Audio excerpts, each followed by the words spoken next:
comfort zone. AirComfortService.com. Annie Fry, Ryan Wiggins, Brad Rain. That's us. That's right. Gotta love this American ride. What do you want from me? I'm not America's sweetheart. For goodness sake, kid. Keep your voice down. Your father's listening to the radio. I'm not America's sweetheart. This is the Annie Fry Show on 97.1 FM Talk. Well, welcome to Well, to a hot one. No, that's not what I'm saying. I was going to say hot and welcome at the same time. Yeah, I know how that goes. I got to trademark that before somebody else does. The other day, I tried to say nice duck and nice dip at the same time to my son. What'd you say? Can you say it? I cannot. It was in a, and it was Never in a, mind. Let's it was just in a keep church. In church. Well, you're forgiven. Busy day in St. Louis and a busy day here on the Annie Fry Show. We've got Senator Josh Hawley joining us in the 2 o'clock hour, and I'm looking forward to talking to him a little bit about the case that took place, the lawsuit that took place in California that involved Meta and Google, and the questions surrounding the addictive nature of social media. And there are ins and outs to this particular case that ended up finding both Meta and Google liable, but liable for not a whole lot. In the grand scheme of things, is the punishment, the consequence for these companies, is it going to cause them to change a whole lot if the cost to prosecute this case maybe won't allow a lot of people to want to, take the case up in the future because they see the dollar signs in suing these companies? We'll have to wait and see. So Senator Josh Hawley has been outspoken multiple times about social media, the companies that are running these social media outlets, because these are huge, big conglomerate. I think people don't realize how widespread the idea of Facebook is a singular part of something much bigger. Now, it's a part of Meta. There was a news story. Did you do the news story about Meta last week, maybe? I think I did, yeah. A news story about Meta that said that they're refocusing some of what their Meta company, corporation is going to be looking into. AI is changing the whole game. It's where all the focus is moving right now. But in the midst of all of this, you can remember back in what would it be, maybe 2004 when Facebook was established? How old were you when you had your first Facebook page on thefacebook.com? I would have been 25. Did you get it right away? Pretty early. Yeah, I was in MySpace before that, and then everybody goes, "Oh, everybody's switching to Facebook now." People are in both. They serve different purposes. Was it when you were on it, did you have to use a college address? Email address? No, I was after that. Okay, so that was when it had really established itself into this is really something. Yeah, because I was out of college. Initially, when first signed onto Facebook, you had to have a college address. You had to have a .edu in order to qualify to be a participant in Facebook, which is funny because now most Facebook skews much older than college age. The question is, are these platforms made to be addictive? I have lots of questions about this, which is why Hans von Spakovsky at 105 is going to explain the case to us. And then at 205, I'm looking forward to talking to Senator Josh Hawley about what role government might have in this process, because there are young people who in this lawsuit who did win some consideration, some punitive damages and some compensatory damages. We're saying that the addictive nature of these social media platforms, while they were young, while they were dealing with particular things, caused them great hardship. And the parents were there, the mom was there advocating for the same thing. I feel like this conversation surrounding social media always ends up being, should the government regulate it or should the parents take care of it? And I have a feeling it's probably going to be a little bit of both. And, I got to think every parent should be doing 100% of what they can do. And then what you can't do as a singular individual parent or maybe a partnership, parents in a home, the government might have to step in and regulate the corporations to an extent. But the government does not need to come in and regulate your household and what your children have access to if parents can do that themselves. I am flabbergasted at the wide open terrain that children have when it comes to social media. And then on the other side of it, when you go into a court of law and you say, these platforms have been incredibly damaging to my children. You know, I think to myself, if your kid was smoking cigarettes every day and then they turn 22 and they've got lung damage, do you go sue the cigarette companies? Maybe. But was there something you could have done as a parent to take the cigarettes out of the child's hands to keep them from harming themselves? I feel like we're putting we're going through a grand experiment with our children. I'll be very curious to see how Gen Z and Gen Alpha parent their children when it comes to technology. Still no phones in your house for kids, right? Still no phones, and that's the goal. I think we have Oldest talked, is 11. The twins are 11. We have talked about using the flip phone at some point. But you know what's weird is that the argument always centers around, okay, what if they get into some situation where they need to call somebody and there's nobody, there's no phone? There's always now a kid that does have a phone. Or there's always somebody around that does have a phone. Yeah, but if they're at someone's house and they're not going to, I would never rely on somebody else having a way to contact me for my child. Well, we have, and so far it's worked. We dropped off our oldest twin boy at a practice once, and he went in the building, and the practice had been canceled, and nobody knew it. But randomly, there was another kid that also showed up who had a phone. So in that circumstance, yeah, if the other kid doesn't show up, yeah, that's kind of a bad situation. But also, you know, that's a matter of convenience and scheduling. If you have a kid, do you do sleepovers? Do your kids do sleepovers with friends? Not a lot. I guess we're not opposed to them. We just don't really do them a lot. We don't do a lot much in our household either. The kids aren't asking for it, and we have not encouraged it. Yeah, that's the same thing. I feel like our kids will go to other friends' houses and stay there till 2 a.m. and we'll go get them. Okay. With the idea of, okay, we'll come pick you up at night, and they're messaging us saying, can I stay a little bit longer?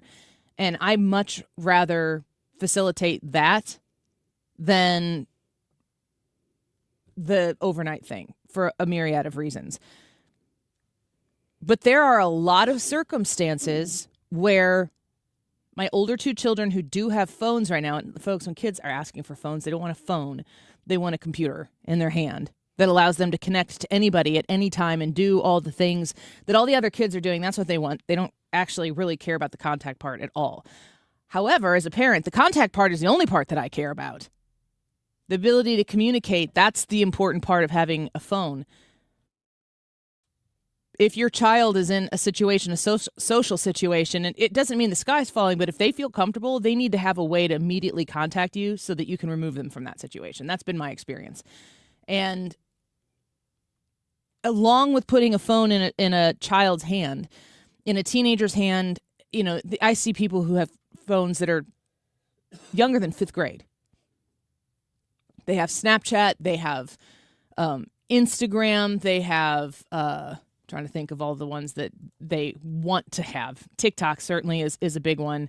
X is not really high on the list. Facebook, couldn't care less about it. There are some other ones that bubble up, but usually they're ways to message each other back and forth. They just don't want to text. Not interested in text messaging. They want the social media apps. There are so many studies that exist on these platforms and children's exposure to these platforms. It wrecks self-esteem. There's never an opportunity for the kid to feel unplugged, relieved of the duty to be, at a moment's notice, back in the social circle. If you think about your day growing up, you would go to school, you do the social thing. It was awkward. It was uncomfortable from junior high through high school. There were all sorts of different social things that would pressure you. It's not like that didn't exist when we were younger. It does exist now, but when you go home from school, it doesn't stop.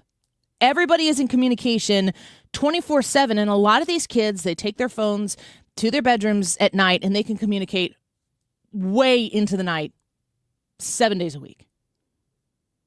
I feel like it is pretty obvious that that would not contribute to positive mental health outcomes for young people.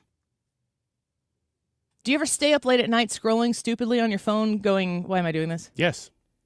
So you're a grown man wasting your time, and you might have made a decision like, I just need I need to go to like stupid land for a while to decompress from the day, whatever it might be.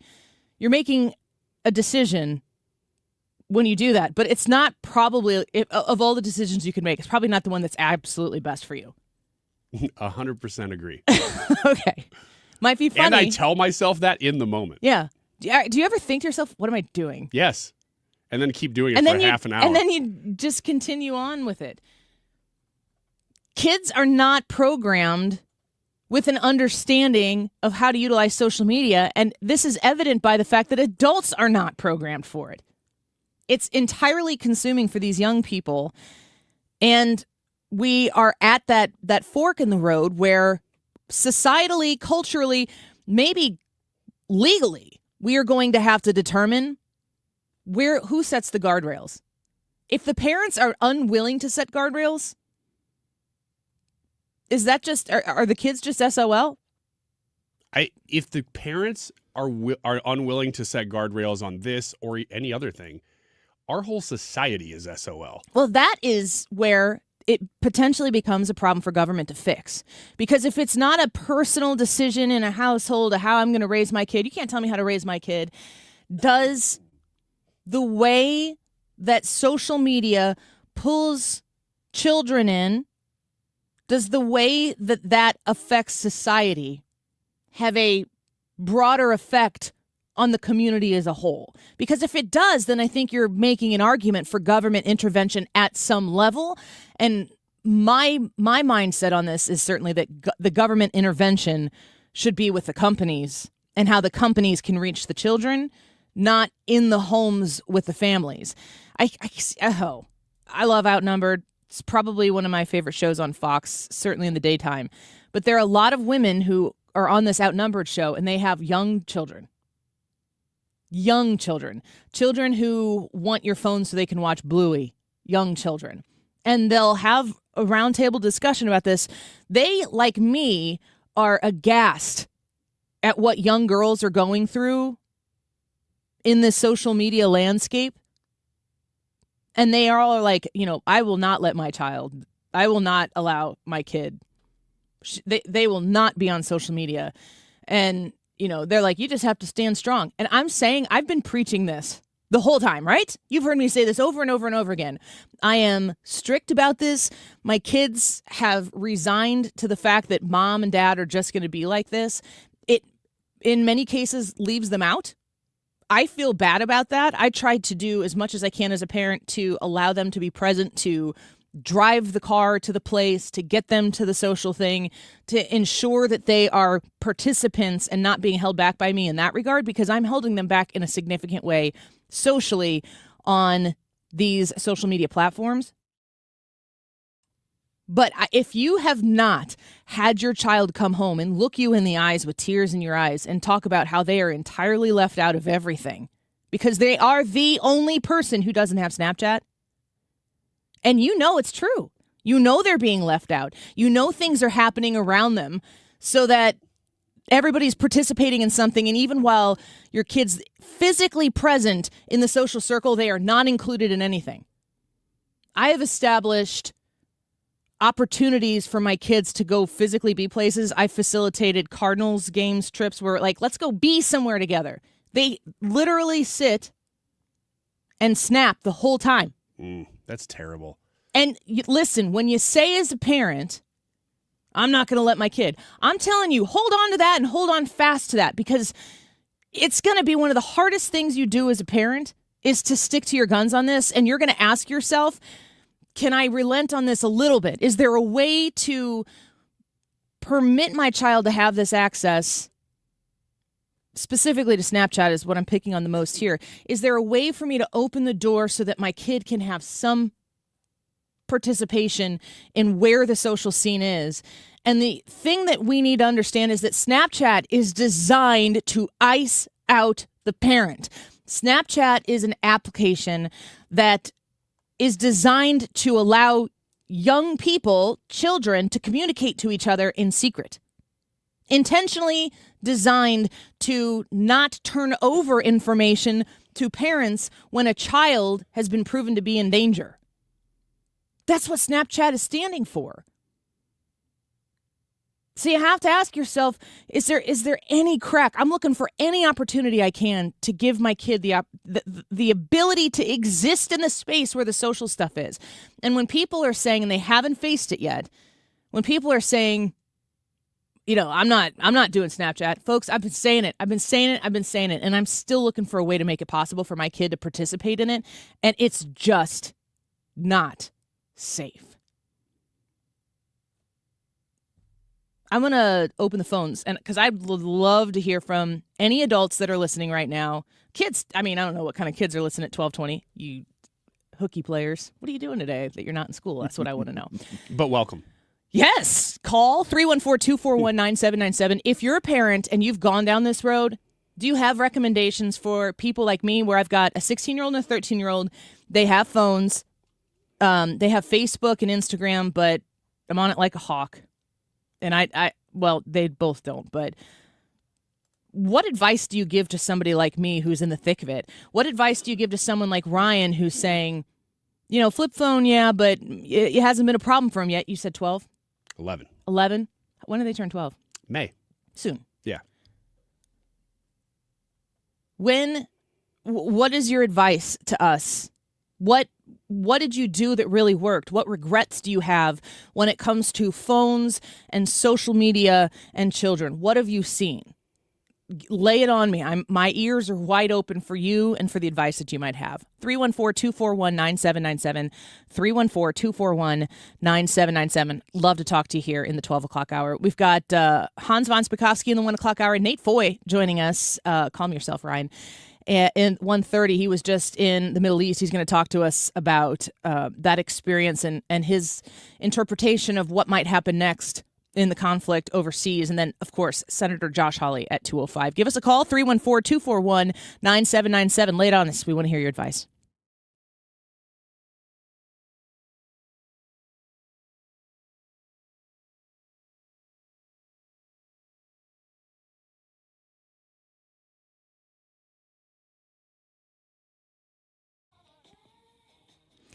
So Todd Sivia of Sivia Law, S-I-V-I-A, Sivia Law, give him a call and set up your initial strategy session with Todd Sivia to get your estate plan taken care of.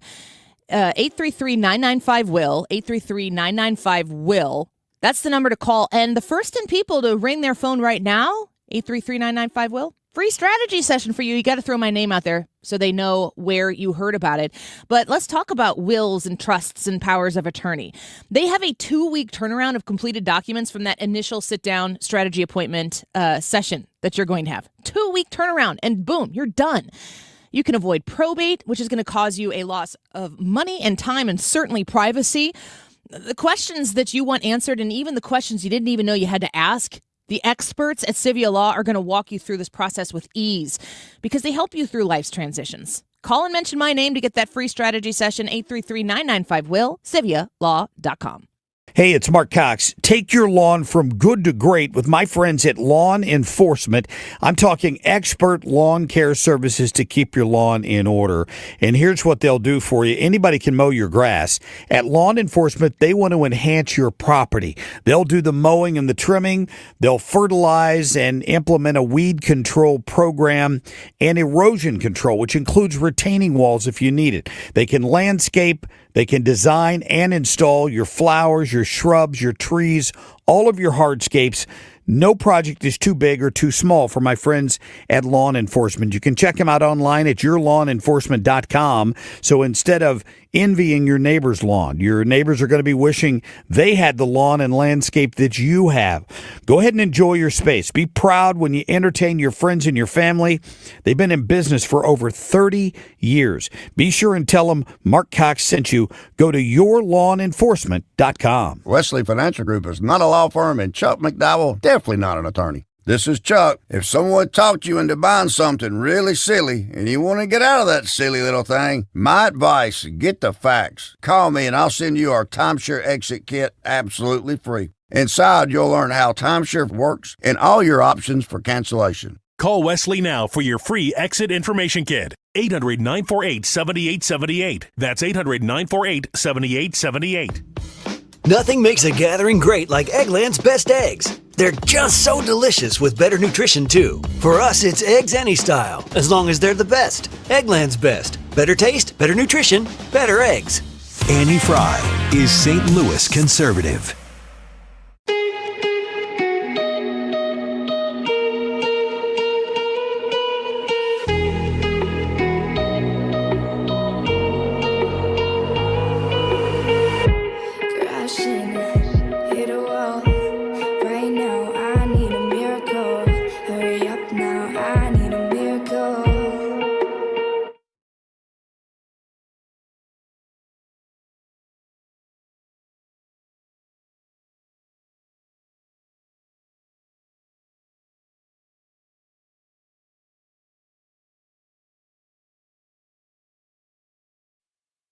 Watershed moment in a California courtroom. A jury finding Meta and YouTube liable after a now 20-year-old woman accused them of addicting her to their apps, causing her years of mental health issues, including body dysmorphia, anxiety, and suicidal thoughts.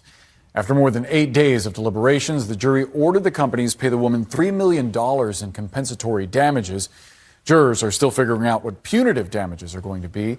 Legal experts see the verdict as a landmark decision that could set precedent for some 1,500 similar cases against social media giants. Hundreds more lawsuits are coming from schools and state attorneys general. So that was a CNN report on the landmark decision coming out of Southern California. You heard there they talked about body dysmorphia, suicidal ideation, that type of stuff. Just a general depression that comes with the usage of these apps for young people. I think that he just said there she was 22 at the time, maybe 20 now, but she was talking about a history of it. 314-241-9797, 314-241-9797. Got a few people holding on the line. Right before we do that, you can also text us at that number. Ryan, you want to give us that text message you said you had? Yeah, sure. Real quick, one just came in and said there are phones such as Gab, phones that are linked to moderators' phones. So I'm assuming that would be kids to parents' phones. That say parents can set up what apps can be used and limit the usage of apps, and they can be flagged. Sure. Yes, I get that. Bark phones are another one. I know people who have Bark phones. They are very the ones that I've seen. The process is very good for an initial thing. But the point is not how do you keep them. Listen, if my child on their phone is secretly downloading apps, which happens all the time, kids have burner phones for social media. Kids at school will sell burner phones to kids so that they can have social media on the side. If I find out that my child did that, Lord have mercy on all of us that are involved in that situation. That is whole next level stuff. Right. I'm saying as a parent right now, you are not allowed to have that. And it's difficult. It's hard. I feel bad for my kids. 314-241-9797, 314-241-9797. I'll start with Andrew. Andrew, thanks for calling the show. What do you think? Yes, Annie, is that you? Yeah. What do you think about the whole situation? I think that what I was just listening to you say a few minutes ago about being strict, I agree with you 100%. Because my wife and I have between us, we have 4, and they're all, they're young adults now. Yeah. But and we were strict. However, I would have even, if I had to do over again, I would have even been more strict. Really? The whole reason the problems in the world are what they are whether it be phone or whatever, is because people and parents are not willing to do what it takes to stop it. And we got to be willing to do. We got to be willing to do what it takes to stop it. How old's your oldest and how old's your youngest? The youngest is 18 and the oldest is 25. Okay, so they've just gone through this and you're just now handing them over to the world. Yes. What kind of rules did you have in place while they were, and if you don't mind me asking, boys or girls? 2 and 2. Okay. What kind of rules did you have in place that you would take even further now? Well, for one, the phones. Like I would be much more strict on the phones than we were. Much more strict on the curfew times. Much more strict on if you don't follow the house rules. There's going to be even stricter punishments. I mean, the parents have to establish that they are in charge, and that's the end of it. They have to. Yeah. Did you feel like you were learning what to do with your kids at the same time? Were they receptive to your rules and your restrictions? Only in the sense, like the younger and earlier that you started with them, then that correlated to how receptive they were. The longer you wait, of course, then they're definitely not going to be receptive because the world's already tainted them. And then last question I have for you. Did you notice were there any stark differences? I would imagine with 4 kids, I have 4 myself. I do parent them differently because they're different people and our relationships are different with one kid to the next. What was it like with your sons versus your daughters? Was there a difference in the phone and the social media struggle? Yes, totally. It was all exactly what you just said. It was because, of course, with the girls, it's, they're being shamed into not being a normal weight, which, and it's ridiculous. And then, but of course, with the guys, I have friends who even like the kids don't even know, like they got into, like their sons would even get into. Now our kids didn't get into this, but they would get in trouble for, like I'll just leave it at this, posing for something on a phone, and then not even knowing they could get in huge trouble for sending that. Yep. They Absolutely. think it's innocent, and it's not at all. So Andrew, thank you for listening, and thank you for calling and sharing some of this, because I know that there are a lot of parents out there like me we're really trying hard to do the right thing, but it's so hard. With each passing year, it's so hard to just keep saying no, and it's no because I love you, not no because I hate you, which is what sometimes kids think. That's absolutely what it is, and I'm just going to tell you, do not stop doing it. Until your dying days, don't stop being firm like that, because that's what God calls everybody to do. Andrew, my man, thank you for calling. I appreciate you. Yeah. Bye-bye.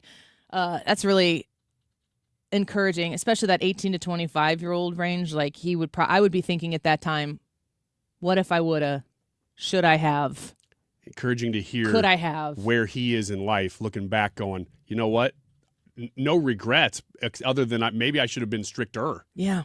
Let's get to Katie here. Katie, thank you for calling the show. If anyone wants to ring us, 314-241-9797. Katie, tell us your thoughts on this parenting, social media, phones, the whole 9 yards.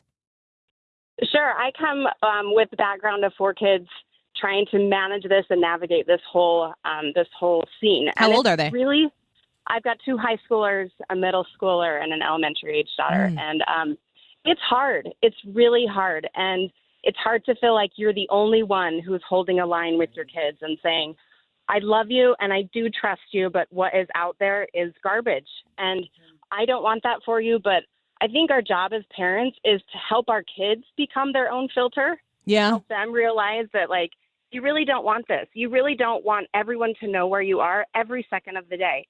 And you really don't want your whole life thrown out there on the internet. And that things are kids want, and we all do, we want connection and we want to feel like we matter. And that's a never-ending cycle that will never be good enough when it's done digitally. It's so hard to do it without the digital influence. We all grew up in a time where it's not like middle school and high school were easy to be a preteen or a teenage girl. It's my experience. I can't speak to being a boy, but that stuff's hard. And then you throw in the 24/7 nature of it. And I wonder if you've had this experience at all with your children either. The algorithms are so tailored to your child and what they've determined your child will keep looking at, that there's obviously body image, that type of stuff, but there are different ways, politically certainly is one of them as well, that they start seeing a slice of reality that isn't contextually the whole picture, and it can be very consuming for their minds. Sure. Well, it's a fire hose. I think that's where we went wrong, 15 years ago, is these phones got handed out that have access to everything at any time, and we give them to kids or young people developing minds, and you turn on the fire hose, and they don't have the context, they don't have the self-discipline, they just don't, and they're not built that way, and they're not dummies, but it's unrealistic for us to think that kids are going to have the discipline to turn it off when everybody else is on it. And whether it's political stuff, whether it's pornography, whether it's body image stuff, whether it's constant consumption of whatever, it's unrealistic for us to think that kids are going to be able to just, I've had enough, I'm going to put this away. We're going to be let down if that's the case. And unfortunately, that's kind of where we are. Yeah. And it is so hard as kids in middle school and high school when all of their friends are always connected. They know where everybody is. They see what everybody's doing. They see what everybody's buying and who's hanging out with who and who isn't and who's where and who's on spring break together and who isn't. And they get left out. And when your kid says, but I want to talk to my friends and I'm left out all the time, it's awful. It's terrible. But I think somebody has to toe the line, and we can't count on Meta to do it. We certainly can't count on Snapchat to do it. We can't count on the schools to do it. That's not their job. It's our job as parents to hold the line with our kids and love them and lean in and say, a little bit at a time, I'm not throwing you in the deep end. We're going to do this in a measured way. And ultimately, you're going to have to be your own filter someday. But as a 14-year-old, we're not there yet. Amen. And it's hard as a parent to feel like you're the only one doing this. But I think it's encouraging on this discussion to hear no, I'm not the only parent who's saying, no, we're not doing this right now. Katie. That if you feel that way, stick with your gut. Yeah, I wish I could hug you right now, because when you understand what it's like to have your kid look at you and tell you that they're being left out, and you know that you've got to be the biggest villain that they've ever met, and said, gosh, I just love you and I just can't. I know you're going to be left out. I know that's how this is going to result. I just have to stick to my guns on this. I'm glad, Katie, to hear that you're out there doing the same thing. Godspeed. Good luck. Thank you. You as well. That's refreshing to see. Let's get to Kim here. Kim, thanks for calling the Annie Fry Show. What are your thoughts on this issue with social media phones, kids these days? Hi, Annie. I have a oldest son who did 4 years in the Marines. He's just about to turn 40, and my youngest is in her early 30s. Mm-hmm. And we did the whole thing. We homeschooled. We didn't do this. We didn't do that. We didn't go to proms. None of the fun stuff that kids want to do. And I look back and I see where it failed. And I had a pastor that said rules without relationship equal rebellion. Yeah. And that's true a little bit. But what I'm convinced is the right thing now is replacement.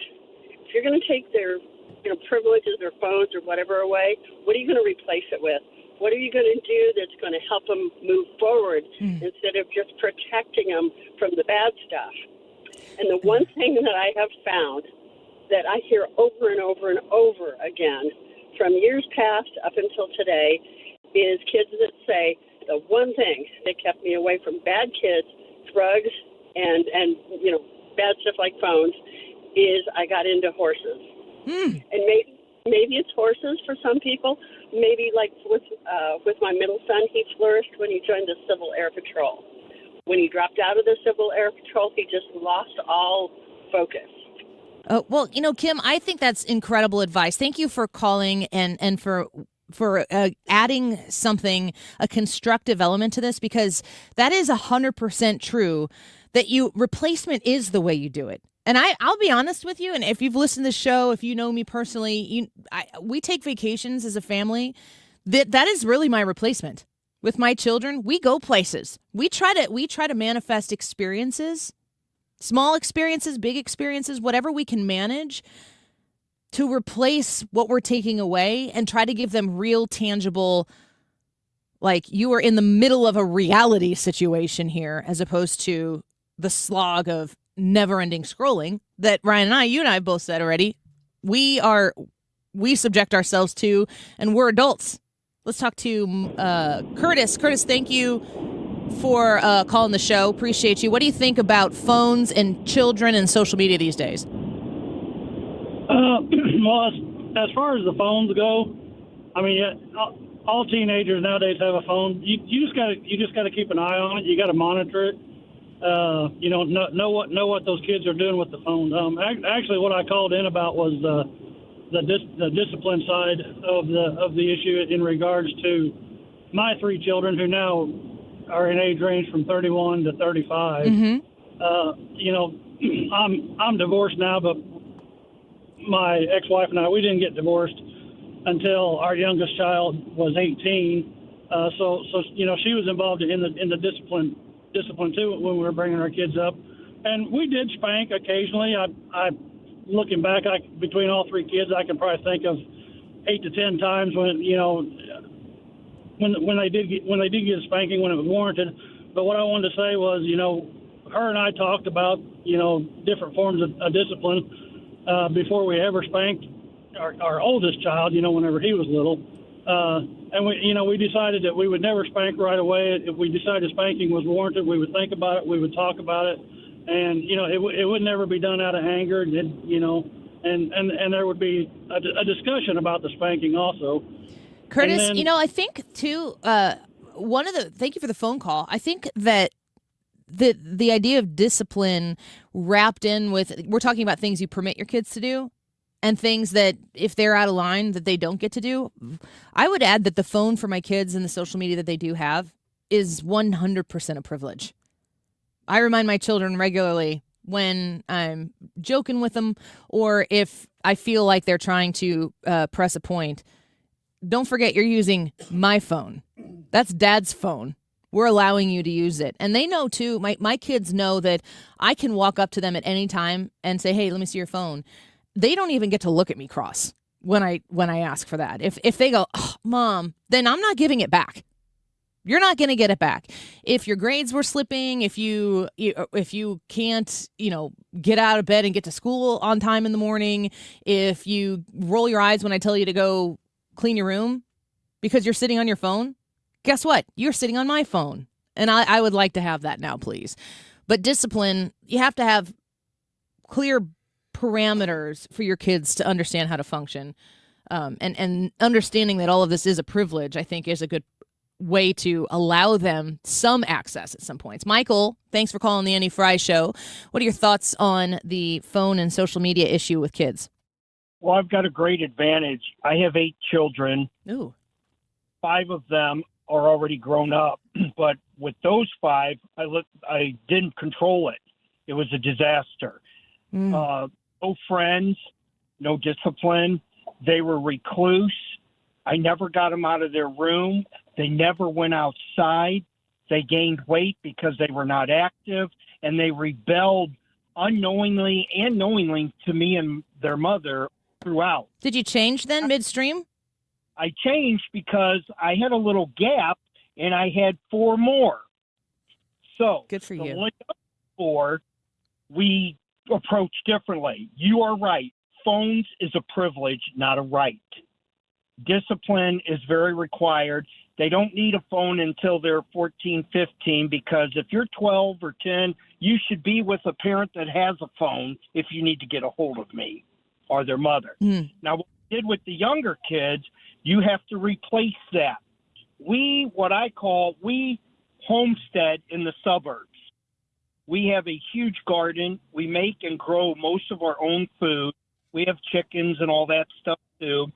And the kids starting early, 5, 6, 7, they started getting into planting, gardening. Replacement. And I is an incredible crafter person. So we changed and shifted energy. And then as they got into their early teens, we started giving them open privileges on a notebook, not a phone. Mm-hmm. And these kids are now 18, 20, and they are doing great. Michael, thank you for the phone call and for sharing, even especially that idea that you could change. If you were doing it one way and it didn't go great, when the kid's like, you never let me, blah, blah, blah. And, I would be like, yeah, look how that went. That's a really neat story Yeah. from Michael. To be able to shift. I don't know if it was a new marriage or just a gap and decided to have 4 more kids, or maybe, I don't know what the details are there, but you have to be able to adapt. And I hate to say it, but almost like scientific study-wise, he had 2 different groups. Group studies. Yeah, yeah, exactly. Let's get to Leslie. Leslie, thank you for calling the Annie Fry Show. How do you feel about the struggles from parenting in this world where kids, they want all of the access to the social media because everybody else has it at school, Mom? Hi. Yeah, totally agree. And I'm just so happy to hear that I'm not alone on an island in feeling that way. And being the only parent in my daughter's class, I think, who doesn't allow her child to have a phone. And how old is she? She's 12 in 7th grade. Only kid in 7th grade without a phone. Wow. Yeah. And the thing that breaks my heart the most is that when she does get together with her friends, all they do is spend their time on their phones. Yep. Even when they're in the same room together, Yep. They're not face-to-face interacting, building relationships, and getting to know each other. And because of that, she doesn't have, a really close friend. And at that age, I had lots of really close friends, and she doesn't understand how that was for me, And Leslie, do you also see too, though, like as the adult in this situation, because you could be talking about our own personal experience in my house, exactly the same type of a situation. But do you understand, like as an adult, you can't really communicate this to your 7th grader because they can't understand because they're 12, which is why they shouldn't have all this access. But anyway, that when she's looking at everybody else, and she's like, everybody else has all these close friends. I don't have that. Do you see how shallow the other relationships are? Like what she thinks everybody else has, they don't actually have. Yeah, and thankfully she is very mature for her age. And actually, she tells me that she has no interest in social media because I have done probably such a detriment to social media, talking it down so much to her, and the pitfall that the pitfall that it is, and just the addiction that comes with it, that she thankfully has no interest in that. But it's just more the texting and, not having a phone to take silly pictures on when she's with her friends and then sending those to each other and that kind of thing. That's where she feels left out. And that is a hard thing to navigate, except I just keep saying, someday you'll be glad. Yeah. Someday you'll Leslie, be thankful. You will be a more mentally sound adult. I'm with you. Emotionally sound adult. I know exactly how you feel, and just know that while you're making these decisions, I'm struggling with the same things. And as a parent, raising wonderful children, but feeling like you're fighting off obstacles every time you turn around. Good for you. Yeah. It's good to hear from you. Thank you for calling. And good for you, too. Thank you. Take care. Bye-bye. Mary here is a registered nurse. Mary, thanks for calling the show. What are your thoughts on the phones and the social media? Yes. First off, I want to tell you how much I love you. Oh, I am a nurse and I work from home, and if it wasn't for y'all's show, that's how I keep knowing what's going on. Anyway, thank you. I'm worried about a few things, Annie. I have older children. They played ice hockey for Hal and tennis for Hal, and I kept them busy. And they were in the era of this, but my gosh, I worry about these kids' eyesight. Have you seen the kids just put that phone or that tablet right up to their head? Yeah, and their neck is always, their head is always tilted forward, and they're slouched down in their chairs, and they're going to have tech neck, is what we call it. Tech neck. I thought you said tetanus. I'm unfamiliar. Mary, thank you for the call. I appreciate it. And, those are other actual issues. The physical health nature of being attached to a phone all the time, detrimental.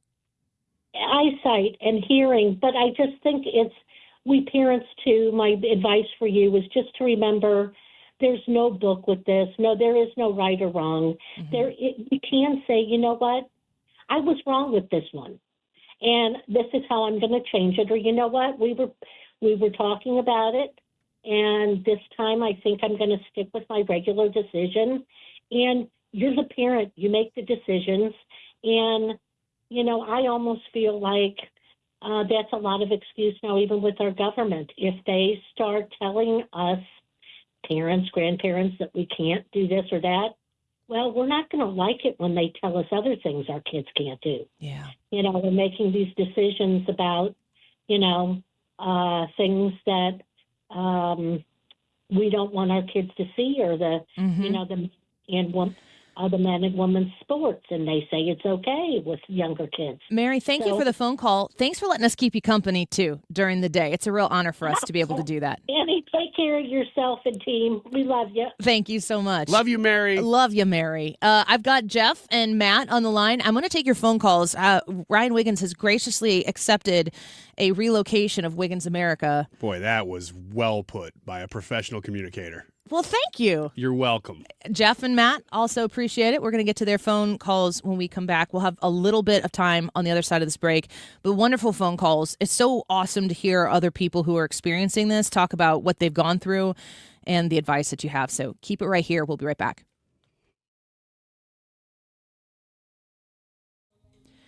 HomeshieldFoundationRepairs.com. If you haven't called Matt Hayes yet for the concern that you have with the foundation at your home, it could be wet basement issues. I've talked to you a lot about that, but I also want to encourage you, if you have a crack in your foundation, even the walls in the main floor of your house, and you've noticed that the drywall has cracked a little bit, the brick area, maybe around the base of your home, or if you have a brick home, it's started to stair step. You've seen a little bit of a separation. What you have is settling in your home, and you need to stop that before it gets out of hand, of course.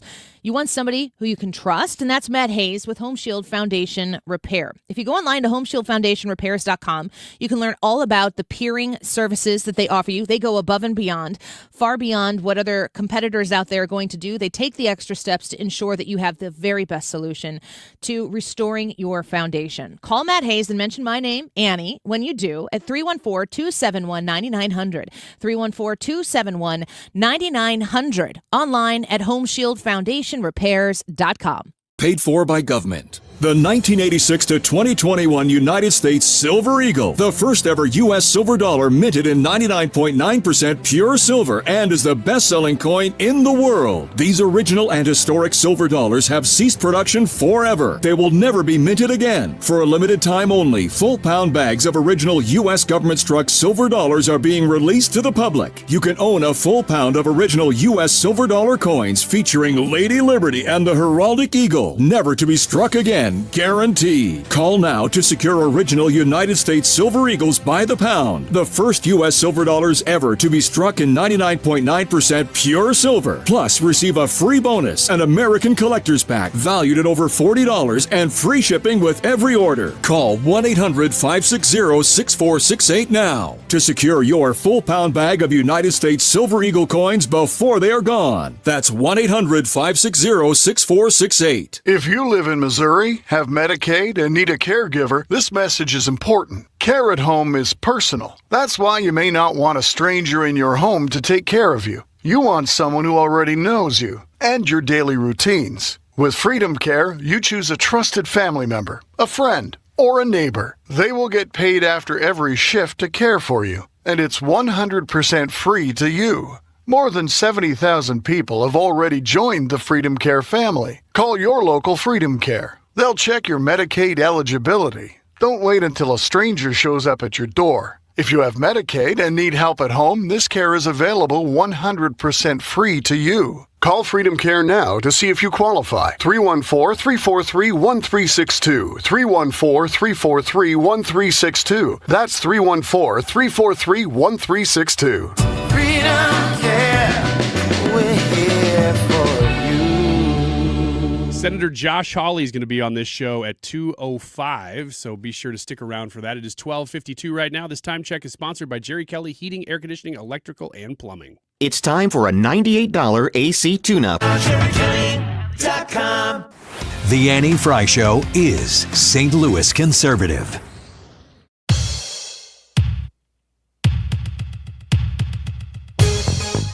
Welcome back to the Annie Fry Show. We're digging deep into this issue of the lawsuit that was just ruled upon in Southern California. Hans von Spakovsky, in the next segment on the other side of the 1 o'clock hour, is going to talk to us about what this case actually meant, what it might mean going forward. And Senator Josh Hawley will talk about at 2:05 what kind of government involvement maybe could or should not get involved. I got a couple phone calls here I want to get to before we wrap up. First, I want to talk to Jeff. Jeff, thank you for holding. Thank you for calling the show. What are your thoughts about children, parenting, social media, phones, the whole bit? Very much appreciate the call, and I want to give kudos to all the prior callers. Like, follow your gut, everybody, like you're saying. And to one of the other callers' comments, it's not what the kids are built for, you know. Yeah. And when they talk about what do you want to replace this with, replace it with what they're built for. And to the point of kids being different, not only disciplining and managing their tensions and glories with tech, they're also different in, you know, what replacing that means, whether it's sitting in a corner reading a book or going out and playing sports. So right on to that. Great community. Follow your guts, y'all. I have a kiddo. I told her about 9 years ago, 11 and a half years ago, the less you put out now, the stronger you're going to be later. Mm-hmm. I don't know exactly what I mean by that, but I do believe this will be true. And parents haven't been in a position to understand the dynamics, and frankly, the platforms haven't been very honest about how they've handled that lack of awareness, kind of capitalizing on it.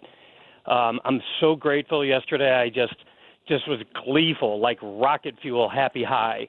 On the verdict. I've been waiting about 15 years for that because I've been working with families, and I have many stories I've witnessed which align with what I've been hearing today. And I'm so grateful that it was seen as a product delivered with a harm landscape that isn't necessarily, the community isn't informed, much like cigarettes back in the day. And you are asking, and I'll hush up and thank you so much, you're asking about at what point does government have its place versus family having its role, you know, not to step into family. Families haven't been in a good position to discern this stuff. I've witnessed that for sure. And at a point that it harms community, to your point, maybe government matters. And this is taking the intellectual capital and the time and the passion, the stuff they would be doing within 20 or 30 minutes of where their feet touch the ground by car or whatever. That's their local. You know, living is local. That's where the best of you hopefully manifest. Jeff, and so thanks a lot. Thank you so much for the phone call. I appreciate it. And it sounds like he has a lot of experience of seeing some of the harm. We can get in a little bit later in the show of the details of how people can be harmed through a lot of these different platforms. I want to get to Matt's phone call here before we wrap up. Matt, thank you for holding. Thank you for calling. Let's get your thoughts on the issue. Yeah, you bet. Thanks, Wiggins, for taking your time. Appreciate you. You're welcome. You know, talking about damage, this is my perspective, okay? Like, I used to be on Facebook, had 900-something friends, only knew 100 of them. Yep. Most of them were all women attractive. I was single and everything. And, you know, spiritual advisors like, yeah, it's not Facebook, it's you, me, being me. Mm-hmm. So I got rid of that years ago. I'm talking 10-plus years ago.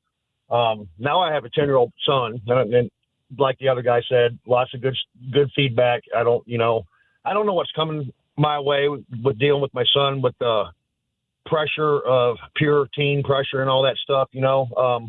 But he's fully aware of what Snapchat was built for, how Facebook is misused, can't politely and gently, age appropriate, obviously, but he, you know, he understands that. No, I don't use any of that stuff. I use an email and what I have to through the school district and stuff like that. But, you know, I look at a cell phone being just like a phone. So that's kind of how I raised him. Use it for what it's for. Yeah. I don't play video games on it. We have a PS4. We borrow internet to update it and download games, and then we're good for another year, you know. Sure. But, you know, he understands the danger of all that, and he does have a phone, actually. He does not take it to school because he lost it, and that was for a while because I had to buy another one. Yeah. Lesson learned there. But that's how we communicate as a single father. You know, while I'm at work, he gets home, he's like, "Hi, Dad." So, and here shortly, he'll be able to take it back to school. But no, I mean, like so many other callers, I mean, we throw the football. He plays with friends. Kids that come over are not allowed to be on the phone. They can put it on the table, but they're not. They try to come over, and I was like, "You're not coming over to play to watch a phone. You do that in your own house," you know. Mm-hmm. So, guidelines by a parent, you know, and back to the Christianity, it's just inappropriate. You know, I want him to be a sound kid and hopefully find a sound group of friends and even be friends with the ones that aren't sound and try to help them and be a positive influence. handle that pressure. Yeah, I don't know what's going to happen, but I think my kid will be just fine, to be honest with you. Matt, keep going. Keep doing the right thing, and keep talking personal responsibility with your kiddo. And thanks for calling the show. It's good to talk to you. Thank you. Goodbye. Bye-bye. Personal accountability, like you are responsible for your own actions, but also what we keep hearing people say, children are not built for this. They aren't. And the hardest thing, I hear the trepidation in the voices of these moms that are calling in. You've told your kids no, and it breaks your heart to tell them no. That's real. That is pain, and I understand it. I am there with you.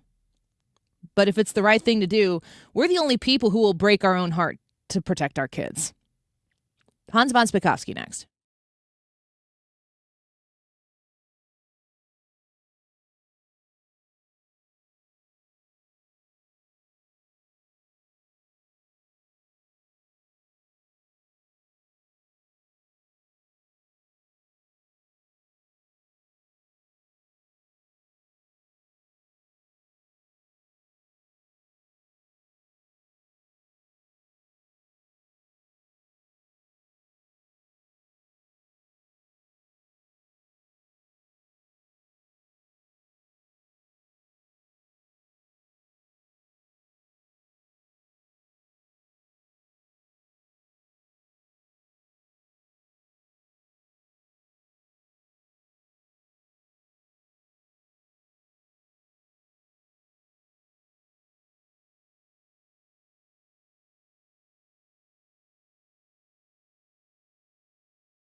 For Nicolas Maduro. I'm Lisa Brady, Fox News. The former Venezuelan leader and his wife appearing in federal court in New York City for the first time since their January arraignment on multiple drug and weapons counts. The judge rejecting a defense motion to toss out the charges in a fight over legal fees. The immediate discussion in the courtroom surrounded whether or not the U.S. government is violating Nicolas Maduro's Sixth Amendment right because the U.S. is attempting to block the Venezuelan government from paying for Maduro's legal fees. Now, Maduro's team wants the case thrown out for that reason. The judge said that he's not going to dismiss the case over this, but he is going to consider the arguments from both sides. Fox's Nate Foy at the courthouse. The U.S. government says Maduro was not a legitimate president and that under pre-existing sanctions, he can't tap into state funds. Another top official taken out in Iran, a Revolutionary Guard commander who'd been overseeing the Strait of Hormuz. This as President Trump warns Iran to make a deal while it still can. President Trump says Iran is eager to settle the war against the U.S. They are begging to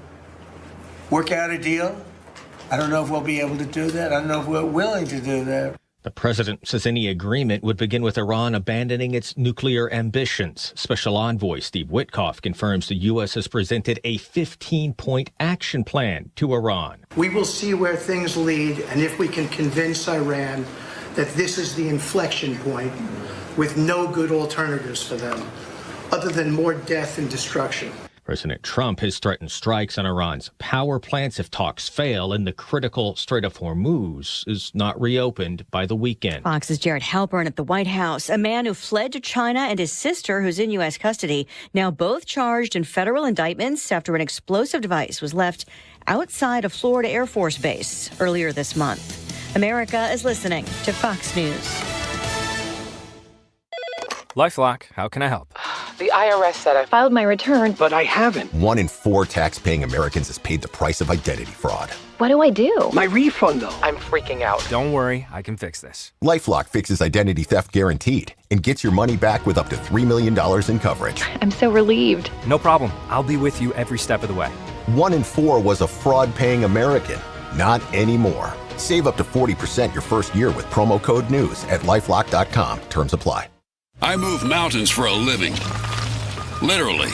That means I don't carry hand lotion, and when it comes to serious heartburn, I don't mess around with anything but Rolaids. Rolaids' dual-active formula has calcium carbonate and magnesium hydroxide that relieves heartburn fast. Yeah, you heard right. 2 actives for that powerful relief. And the best part? The roll fits right here in my pocket, so I can get back to moving mountains. Rolade spells powerful relief. Read each label. Use as directed. Keep out of reach of children.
Apparently, the jury awards $3 million in damages to Kaylee GM. Now, this was a single plaintiff case as opposed to the New Mexico one, which was sort of a more generalized case, which was $5,000 penalty per violation, adding up to $375 million. So this is a single award of damages. Meta apparently liable for 70% of the damages, which would leave 30% to YouTube.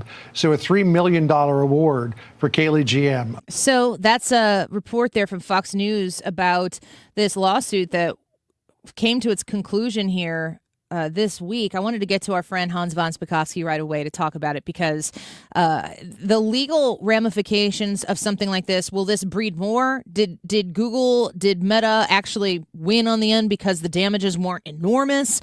Well, let's talk to Hans von Spakovsky, Advancing American Freedom Senior Legal Fellow, former FEC Commissioner, and former DOJ lawyer. Hans, thanks for being with us this afternoon. It's good to have you. Well, thanks for having me. What can you tell us? Like, what do us peons, non-legal eagles, need to understand about this case where social media found themselves on trial?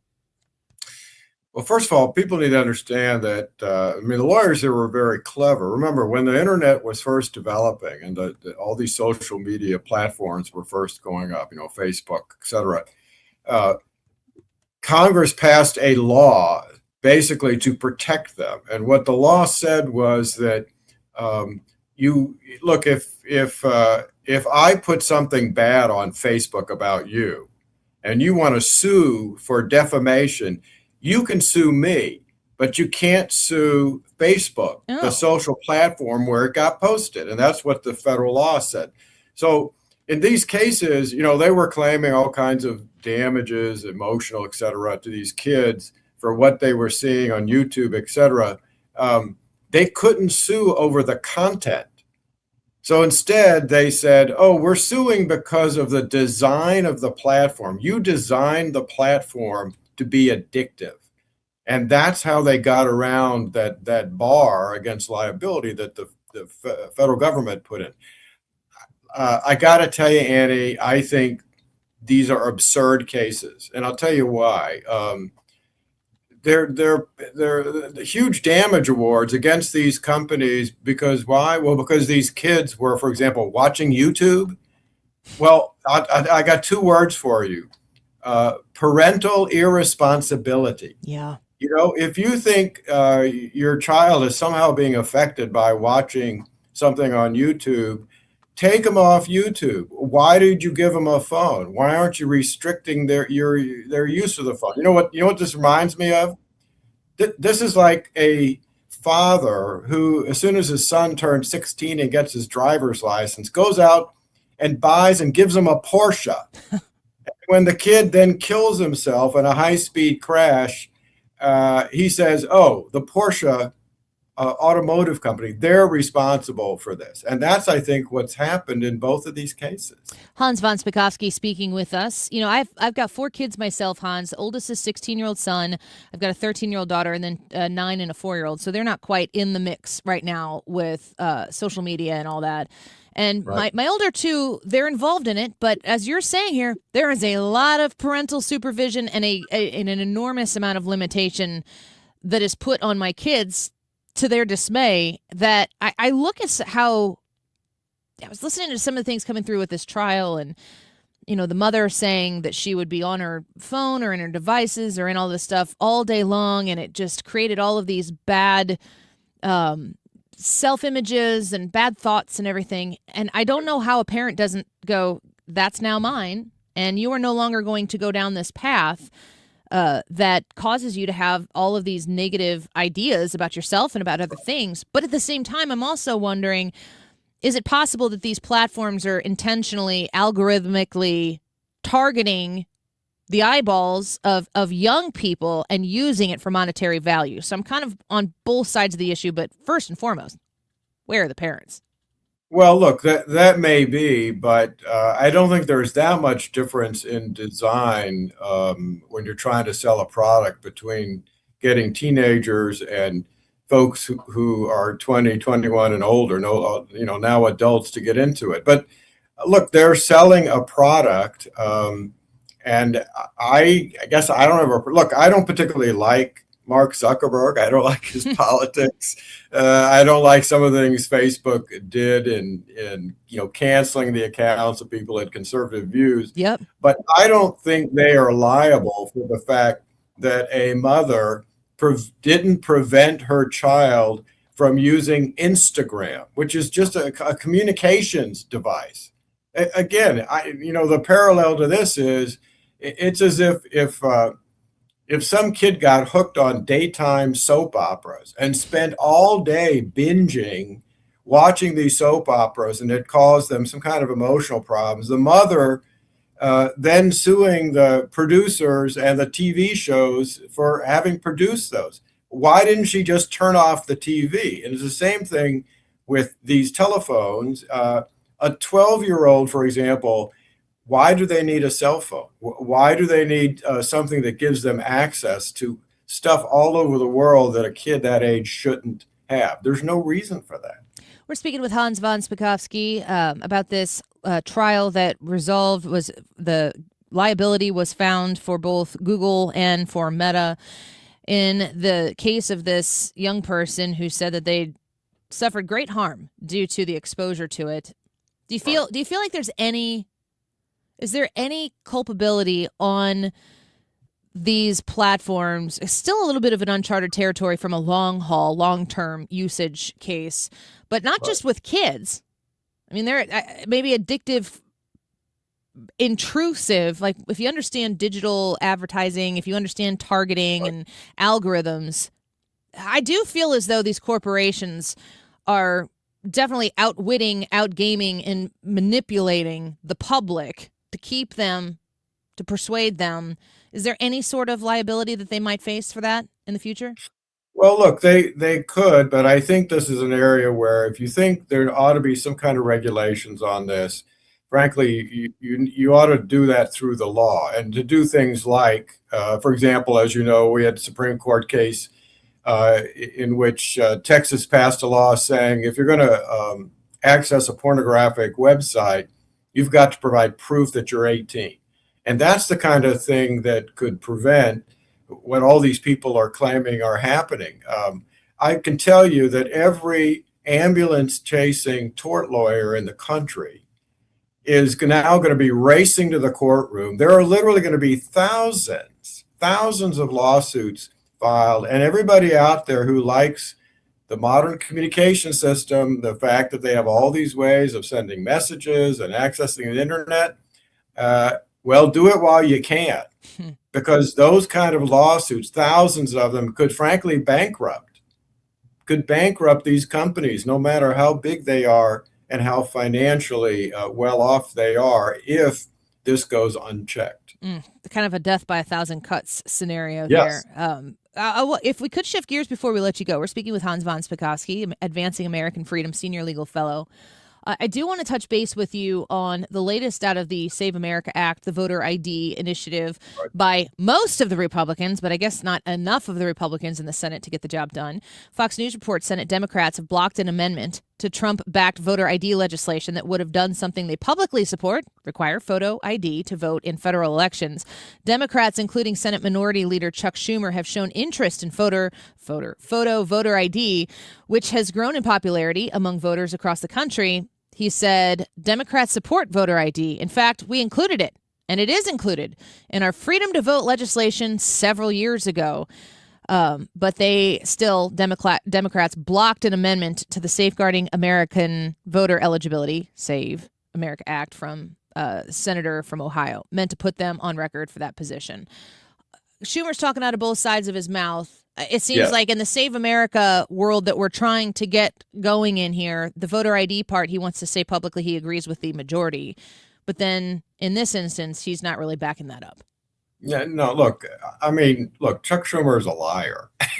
There you go. Democrats have always opposed voter ID. And that bill he was talking about from a couple of years ago, which would have been a complete takeover, yeah, it had an ID provision in it, but it was this long list of just about anything. And it had a big hole at the end, basically saying, well, if you don't have an ID, you can vote anyway. So I mean, that is just not the case. And in fact, remember, he's the senator from New York. New York has no voter ID law, and he has always been opposed to the state itself putting in any kind of ID law. Look, I support the SAVE Act. Chances of it getting through Congress are, I think, pretty slim. What that means is, right now there are legislatures in session all over the country, particularly in red states. Every single one of them ought to be working on passing a state version of a SAVE Act. So even if the feds don't impose a proof of citizenship requirement, they should be doing it at the state level. Is this a convention of states territory kind of a thing? Is that ever, in my lifetime, I'm 41, Hans, in my lifetime, will I see a convention of the states?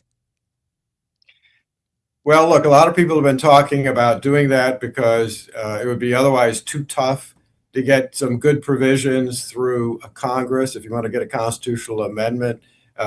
If they had that, not only would that be a good idea, but it would be also a good idea to put in a new amendment that says that when they do apportionment, right, when they figure out how many members the U.S. House every state has to be based on citizen population. So you don't include aliens in that and give more representatives to states like New York and California, which may have made themselves sanctuary states. Do you feel as though the 2030 census is going to reflect a very different picture of America, or is there still a lot of work that needs to be done between now and then in order for that to happen?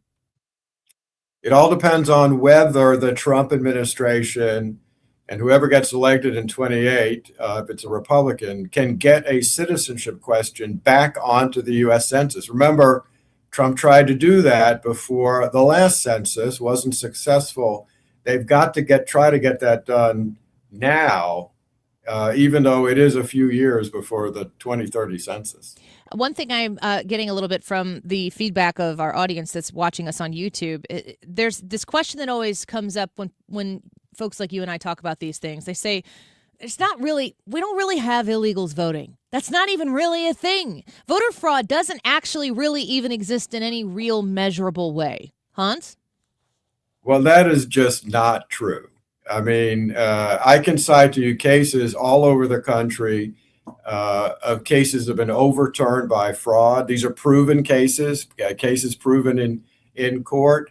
And literally thousands of aliens have been found, aliens, whether they're legal or illegal, on voter rolls. And if one of your people is doubting it, the Federalist just had an article, I think last week, by a guy who just left the election board in Fairfax County, Virginia. That's the biggest county in the state. He said they'd removed almost 2,000 aliens just in the 3 years that he was on there. And that's only one county in the whole state of Virginia. Well, if I would think that for the people who are questioning whether it happens or not, if it's not really happening, then ensuring that it won't ever happen again, or maybe even to entertain them for the first time, shouldn't make much of a difference. So they shouldn't be too terribly worried about it. But I digress. No, that's exactly right. It's just like the Virginia Democrat who dropped a bill saying ICE couldn't be at polling places. Well, if there are no aliens voting, why was he worried about ICE being at polling places in the state? Yeah. They don't. I don't know that they always think these things through too much, but we like to, and we like to talk with you about them, Hans. Thanks for being with us this afternoon. I hope you have some nice weather like we have here in St. Louis today. We do. Thanks a lot. Bye-bye. Take care. Bye-bye. Hans von Spakovsky, Advancing American Freedom Senior Legal Fellow, former FEC Commissioner and former DOJ lawyer, on X at H. von Spakovsky. Quick break. When we come back, I'll get Ryan back in here. The YouTube poll for today, have I even mentioned it? No, I haven't. Who do you blame? Who gets the blame for the DHS government shutdown? Republicans, Democrats, both parties are got to always give the 3% their opportunity to vote for Trump. So if you want to flood the zone, come to the Andy Fry YouTube channel and vote right there. Who gets the blame for the DHS government shutdown? The left, the right, both of them, or Trump? You can text us as well at 314-241-9797. Josh Hawley at 2:05 coming up here on the Andy Fry Show.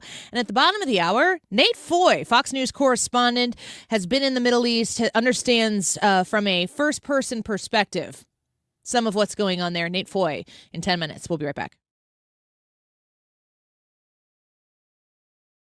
Hi, I'm Bob Kershaw with Retirement Advisory Group. Hi, I'm Tammy Kershaw. When we meet our clients for the first time, they have built up a lifetime of savings. Their question is, what can we do with this money so we can live comfortably the rest of our lives? First, we develop a strategy to protect your nest egg from any market losses. Then we build your own personalized structured income plan that will generate you an income the rest of your life. We put you in control of your money. You've earned it, and it's our job to make sure you enjoy it. Let our team show you how you can have the retirement of your dreams. Call us now at 314-993-9494 for a no-cost, no-obligation retirement review. You will also get a copy of our latest edition book, Your Key to a Worry-Free Retirement. We've been helping retirees and pre-retirees retire with confidence for 40 years. Call us now at 314-993-9494 or go online at retirementkey.com. That's retirementkey.com. Hey, it's Mark Cox. Take your lawn from good to great with my friends at Lawn Enforcement. I'm talking expert lawn care services to keep your lawn in order. And here's what they'll do for you. Anybody can mow your grass. At Lawn Enforcement, they want to enhance your property. They'll do the mowing and the trimming. They'll fertilize and implement a weed control program and erosion control, which includes retaining walls if you need it. They can landscape. They can design and install your flowers, your shrubs, your trees, all of your hardscapes. No project is too big or too small for my friends at Lawn Enforcement. You can check them out online at yourlawnenforcement.com. So instead of envying your neighbor's lawn, your neighbors are going to be wishing they had the lawn and landscape that you have. Go ahead and enjoy your space. Be proud when you entertain your friends and your family. They've been in business for over 30 years. Be sure and tell them Mark Cox sent you. Go to yourlawnenforcement.com. Gain peace of mind that your flooring and carpet installation will be done right the first time when you hire the experts at Michael's Flooring Outlet. They give all their clients attentive personal service, even bring toys for the kids of the household. It's a family-owned and operated business for 25 plus years. They make sure you make the right choice for your home. So if you have carpets or hard floors, you're going to be happy for years to come. 3 convenient locations in St. Charles County, 116 Main Street, in Old Town St. Peters at Mid-Rivers and Highway 70, in West County on Olive, and the store in Darden Prairie. Michael's Flooring Outlet, IGotFloor.com. If you live in Missouri, have Medicaid, and need a caregiver, this message is important. Care at home is personal. That's why you may not want a stranger in your home to take care of you. You want someone who already knows you and your daily routines. With Freedom Care, you choose a trusted family member, a friend, or a neighbor. They will get paid after every shift to care for you, and it's 100% free to you. More than 70,000 people have already joined the Freedom Care family. Call your local Freedom Care. They'll check your Medicaid eligibility. Don't wait until a stranger shows up at your door. If you have Medicaid and need help at home, this care is available 100% free to you. Call Freedom Care now to see if you qualify. 314-343-1362. 314-343-1362. That's 314-343-1362. Freedom Care, we're here for you. Don't let tax refund worries hold you back. File now with TurboTax on Intuit Credit Karma. They'll find every credit and deduction to help you get every refund dollar you deserve, or your money back. Start filing today in the Credit Karma app. You're listening to The Annie Fry Show. 97.1 FM Talk, St. Louis Conservative.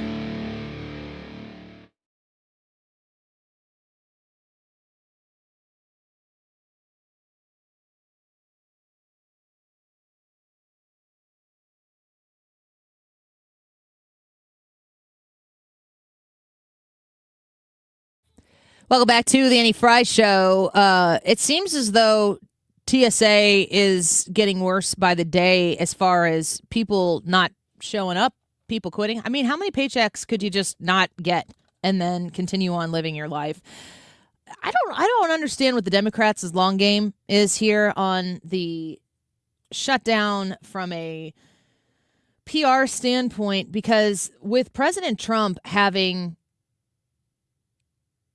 ICE show up and facilitate, in some cases, like, hey, you want a bottle of water? Like, just being nice to people, kind of being a presence there that keeps everything going in a nice, organized, flowing manner.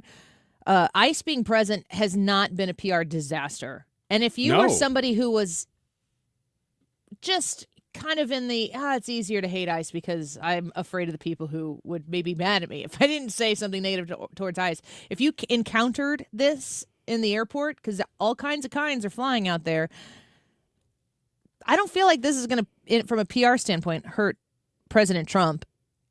MS Now was at the airport. I feel like our congressmen should kind of pay attention and get the job done, you know? Do what you need to do to pay these people. They're trying to do their jobs, you know.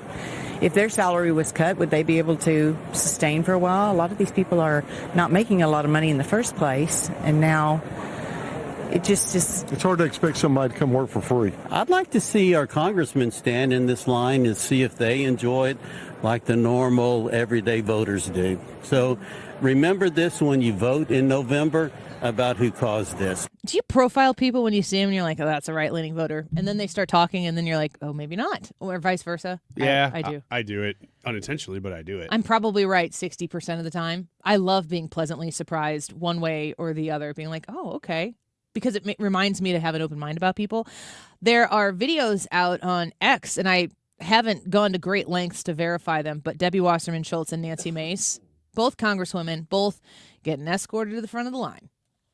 Isn't that a PR disaster for you? Yes. My gosh. Why would you do that right now? What a bipartisan dumb decision. Yes. Yet another. I tell you what, in the midst of all this, my hope is I don't want to see this thing go on forever, partially because I got a flight coming up in about 2-3 weeks. But bigger picture, I've seen people say, look, why don't we take this time right now and examine what TSA does, what the process is like, why the government's involved at all, because some people are saying, why don't we just privatize the whole thing again like we used to back when pre-9/11 and all that? I am here for those conversations. I think of all the things when people are saying, you know, why the Congress people should be standing in these lines. The one thing that I really like is the idea of Congress not getting paid if they don't have a balanced budget. Me too. You've got one main job. Yeah. The power of the purse resting in the hands of Congress. That is your flex. How do you get to flex on a whole bunch of things and live lifestyles the way you live when that's not a necessity? It's amazing. A requirement. And, you know, Senator John Kennedy was the one who I think recently brought that up and said, why are we still getting paid, you guys? Well, he brought it up not in a balanced budget aspect, but in a, why are senators being paid while TSA is not? Yeah. The government is not fully functional. We aren't doing our jobs, and we are getting paid. TSA is doing their jobs. The Coast Guard, they are doing their jobs. And everybody else that is under the umbrella of DHS, I think FEMA is as well. They are doing their jobs, and they're not getting paid. And here we are, the select few elected to represent the people in our districts and our states, cashing our paychecks. Bad look. Seems like this stuff that we're talking about right now is not partisan either. No, this isn't Republican Democrat stuff. This is like super obvious. The political capital that you could gain in uniting together to say, we're not taking our money. If it comes to us, we're going to donate it to the TSA at Reagan National or something like that. The biggest no-brainer. Yeah. Do not take that money. All right. When we come back, Nate Foy is going to join us, Fox News correspondent, in just a minute. Don't go away. This is Congressman Bob Onder. Tax season is here, and Missouri families are already seeing the real impact of the Working Families Tax Cut Act. House Republicans are delivering real results for hardworking Missourians. According to the Council of Economic Advisors, the bill is projected to raise wages in Missouri by about $3,000 to $6,000 over the next 4 years. That's more money for groceries, gas, and greater security for your family's future. In Congress, I'm working to protect working families, strengthen our economy, and ensure you are keeping more of your hard-earned money. Paid for by official funds authorized by the House of Representatives. The pressure on data centers has never been greater. Whether you're expanding capacity, supporting AI workloads, or building new facilities, Graybar works alongside you with the solutions, specialists, and logistics expertise you need today. We help you power performance every step of the way, so your operation is ready now. Yep, Graybar does that. The ACA Marketplace has announced significant increases on their monthly premiums for 2026, with deductibles over $10,000. You can enroll with Greg Hammond's Freedom of Choice plans now. You don't have to wait. One of their plans lets you use any doctor, has zero outpatient deductibles, and it's 30 to 60% lower costs than most Obamacare plans. Other options are full coverage PPOs with national networks, copays, and 100% annual preventative care. Also, there's no income disclosure required, so no potential tax penalties. If you pay for your own health insurance, you're uninsured, you're on COBRA, or your employer coverage is just too expensive, call Greg and they'll provide all available options. Call 314-794-7784. That's 314-794-7784. Or go to greghammonds.com. That's greghammonds.com. He can custom design a plan managed and chosen by you, not the government. From Fox and Friends, The Brian Kilmeade Show, and One Nation. This is not going to be a show that you're expecting. An entertaining, inspiring night that brings history to life. Ladies and gentlemen, Brian Kilmeade! Brian Kilmeade, Uniting the States Tour. Incredible. I learned so much. I love Brian. Because we do watch him all the time. Saturday, November 21st, The Factory. Get tickets now at thefactorystl.com. Brian Kilmeade. Is your home, business, or church looking tired, chalky, or in need of curb appeal? Go Rhino. Tired of painting year after year? Go Rhino. Our unique 3M ceramic technology is perfect for brick, stucco, aluminum, steel, color lock masonite, and more. It's backed by our 25-year transferable warranty to not chip, crack, or peel. Great if you're staying, and even better if you're selling. Our ceramic coating allows you to maintain all of your architectural features. The decision to do vinyl will leave your home looking like a plastic moldy box. With Rhino Shield, in 15 years, your home will still have that, wow, it looks like you just got it painted. We've done large condo complexes, parking garages, pole barns, and commercial strip malls. We coat sloped and flat roofs to extend their lives too. Evaluations are free. 877-25-RHINO or 877-25rhino.com. See what we did there? Genius. Tell them, ladies. Don't paint, don't vinyl, go Rhino Shield. Never paint your house again. Rhino Shield. 97.1 FM Talk, St. Louis Conservative.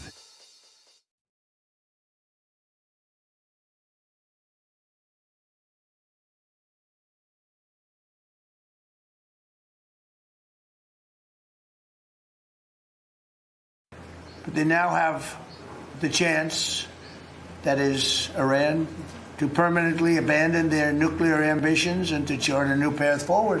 We'll see if they want to do it. If they don't, we're their worst nightmare. In the meantime, we'll just keep blowing them away, unimpeded, unstopped. Well, there's not a thing they can do about it. They can't do anything about it, you know? I tell you, if they could, you'd be hearing about it. You'd be hearing about it. You don't hear anything about it. President Trump from the cabinet meeting today, among many subjects that he covered, talking about the situation in Iran, the progress that the United States has made in their effort to completely and totally neutralize the threat that is Iran, now in partnership with our allies in Israel. When we get to our next guest here, Nate Foyt joins us, Fox News correspondent who has just recently spent some time reporting live there from Israel, Tel Aviv, as I understand it. Nate Foyt, welcome to the Annie Fry Show. Thanks for being with us today. Hey, Annie, thanks for having me. Of course. I just want to give you the floor right now to talk about what it's like in the middle of Israel, to be there, to be reporting on. Of course, we've seen the missiles come in. We've seen them be intercepted. What's it like to be there on the ground to report this important story? Well, so I've been to Israel, I believe, 3 times now. And I would say that this time it felt slightly more dangerous because Iran is using a lot of cluster munitions. So Israel, as you know, has really solid air defense. And the people there, unfortunately, they're frustrated with the fact that their lives are constantly interrupted. And sorry for the silence here. I'm in the middle of New York City. That's all right. We'll take them. They're frustrated that their lives are constantly being interrupted, but they've built their life around this. So, it really works quite well. You get a pre-alert on your phone. You can then check the phone to see where the missiles are coming to. And if they're coming to your area, you have about 10 minutes before the sirens start going off. And when the sirens go off, you have, about a minute or so to find shelter. So people have this routine sort of baked into their lives, but the cluster munitions are more difficult to intercept because instead of just one rocket or missile, it breaks apart into dozens of bomblets, and you can't intercept all of them. Now, the plus side of that from the Israeli perspective is that each of those bomblets, is a smaller explosive, so it causes less damage, but it can kill somebody. So from what I've seen on previous trips, more Israelis are actually going into the bomb shelters. You would often see, I wouldn't say that most of them would ignore it, but lots of people would just continue living their daily lives. And with these cluster munitions that Iran's using, more of them are going into the shelter. It's definitely something that people are aware of. And then in the past couple of days, we've seen some bigger missiles also make some ground impacts as well. So I would say that it's busier than it was in my previous trips.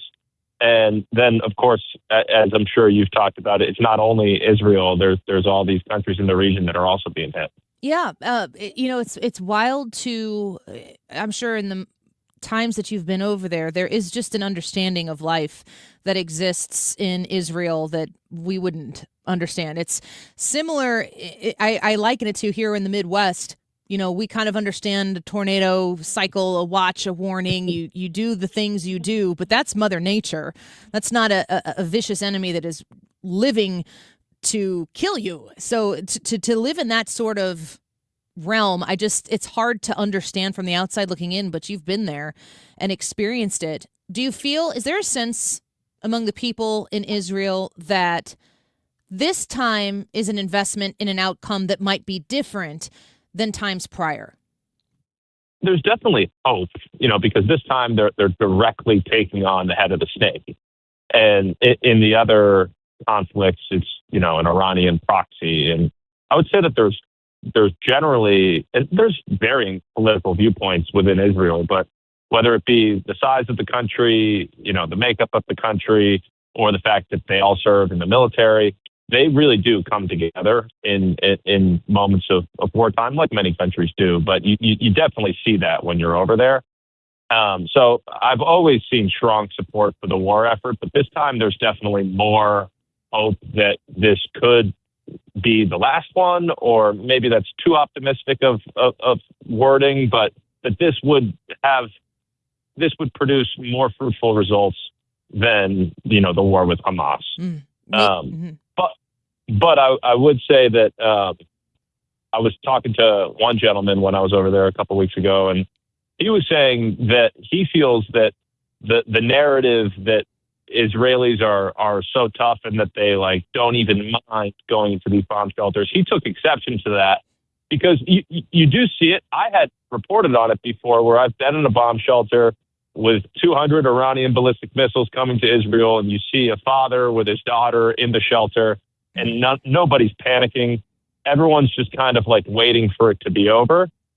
And I was telling him that story, and he said, yes, that's true. However, there's so many business owners that, like he was a bartender and he was like, I need to clear out my entire bar multiple times a day. He's like, I'm so sick of this. Yeah. So both things exist at the same time. Yeah. It's why I think it's so important for folks like you as a Fox News correspondent, for Nate Foy to be on the ground, to be able to talk to these people and get on the ground stories about what it's like to actually live like this. What kind of reporting do you have on maybe the juxtaposition of other countries, other areas, other groups that are getting involved or maybe have just kind of sat this one out? I asked a foreign policy guest, former senator, on our show the other day about, who are Iran's friends right now? And they mentioned Russia and China. I said, well, what are they doing? And he's like, not much. There are other countries in the area that are kind of pushing the issue a little bit on the side of Israel and the United States. Yeah, there's the report that Russia is sharing intelligence with Iran, but you're right. For the most part, Iran is pretty isolated, and that's because they've been attacking their neighbors. And the neighbors at the beginning were more quiet, and now they're getting a little bit louder because they're really the biggest losers from, at least to this point, from this entire conflict, because those Gulf states had really built up a reputation as sort of a business haven, and they were trying to attract foreigners and tourists, business.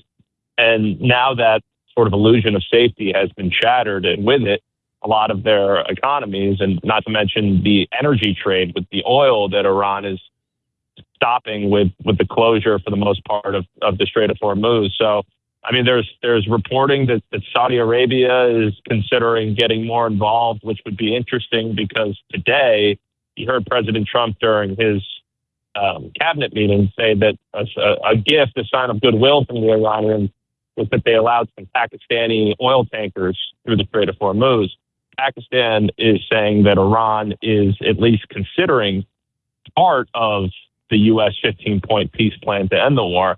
However, Saudi Arabia and Pakistan have a joint defense agreement. So if Saudi Arabia decides to get more involved and perhaps officially declare war on Iran or start conducting more offensive attacks, that puts the mediator, Pakistan, in a precarious situation. And there's all sorts of things that could happen downstream of that. So it's definitely a very delicate situation. It seems that nobody really wants to be at war right now. It's just a matter of whether or not the cost of it becomes too great for either side to bridge this, what right now is a pretty massive gap in the differences between the positions of the Trump administration and the Iranian regime.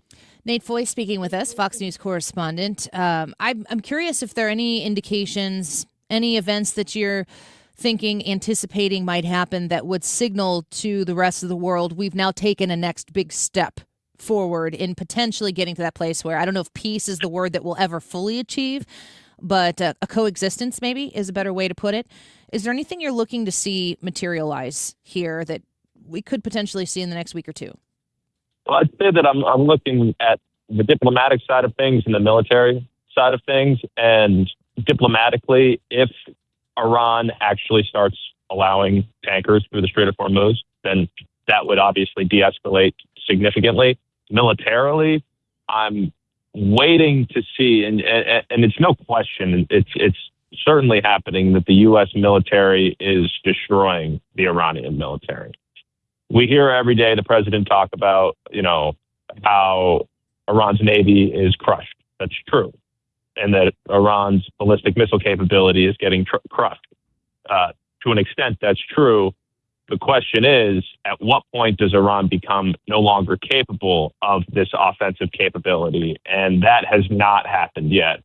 And another issue, there's drones. We talk often about the Shahed drones, which are more difficult to intercept, and oftentimes we're using much more expensive technology to intercept a cheaper drone, which over the long term is a difficult strategy.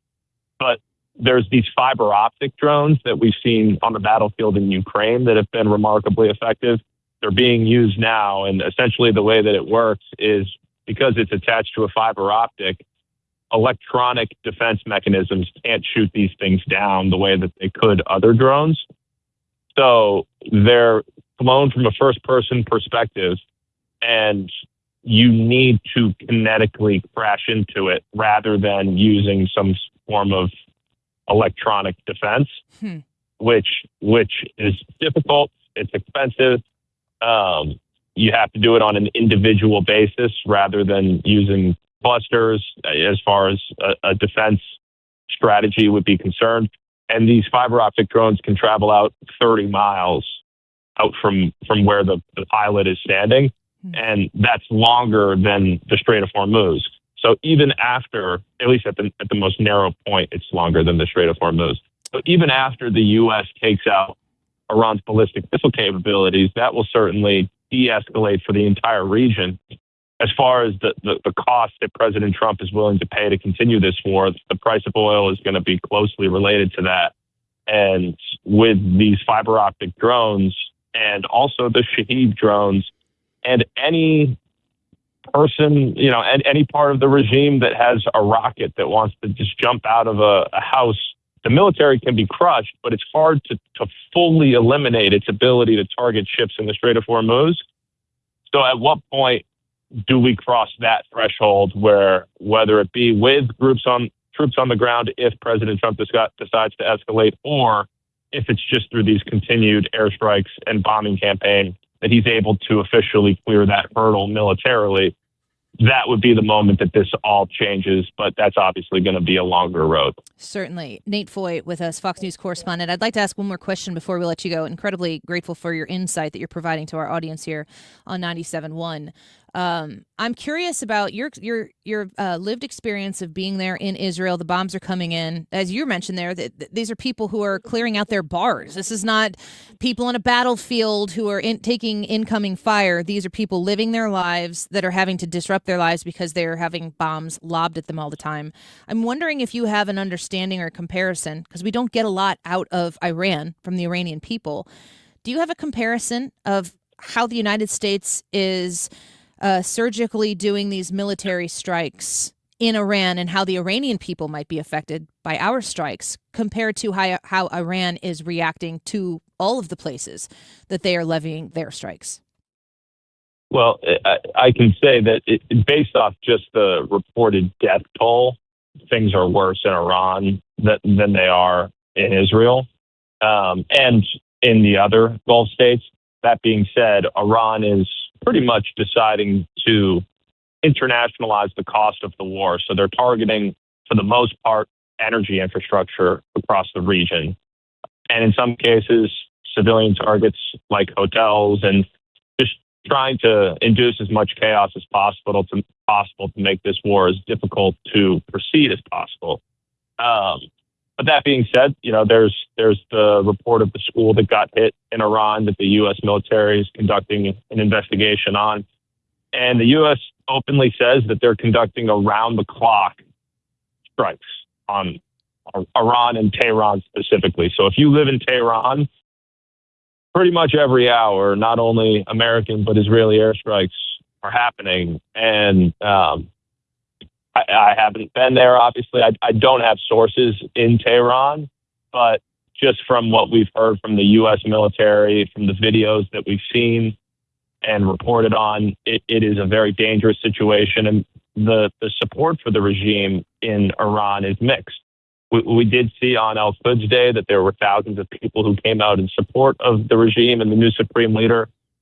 But as we've also seen, particularly ramping up since January, but also last year, the protests where so many people were killed by the regime for speaking out and opposing the Islamic Republic. So it's a really delicate situation in Iran. And I think that really is one of the big questions of this war, because it's difficult, as you mentioned, to get a correct, true read that we can rely on the actual level of support amongst the Iranian population for the regime, because at some point we've heard Prime Minister Netanyahu and President Trump say that they hope that the Iranians will take control of their own government.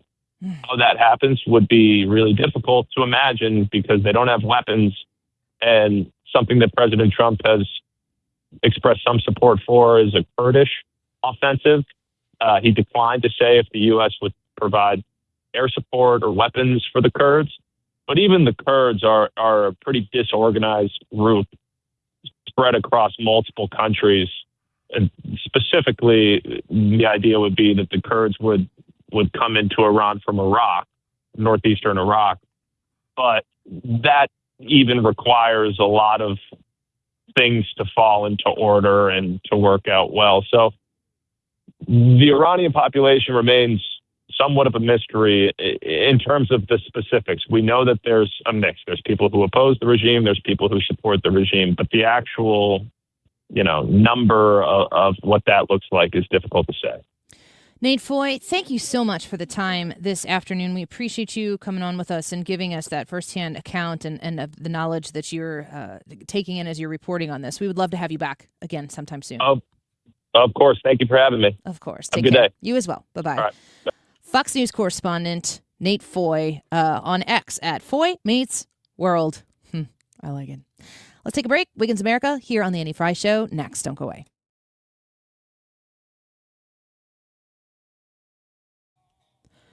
HomeshieldFoundationRepairs.com is the website. Have you called Matt Hayes yet to handle your foundation concerns? 314-271-9900.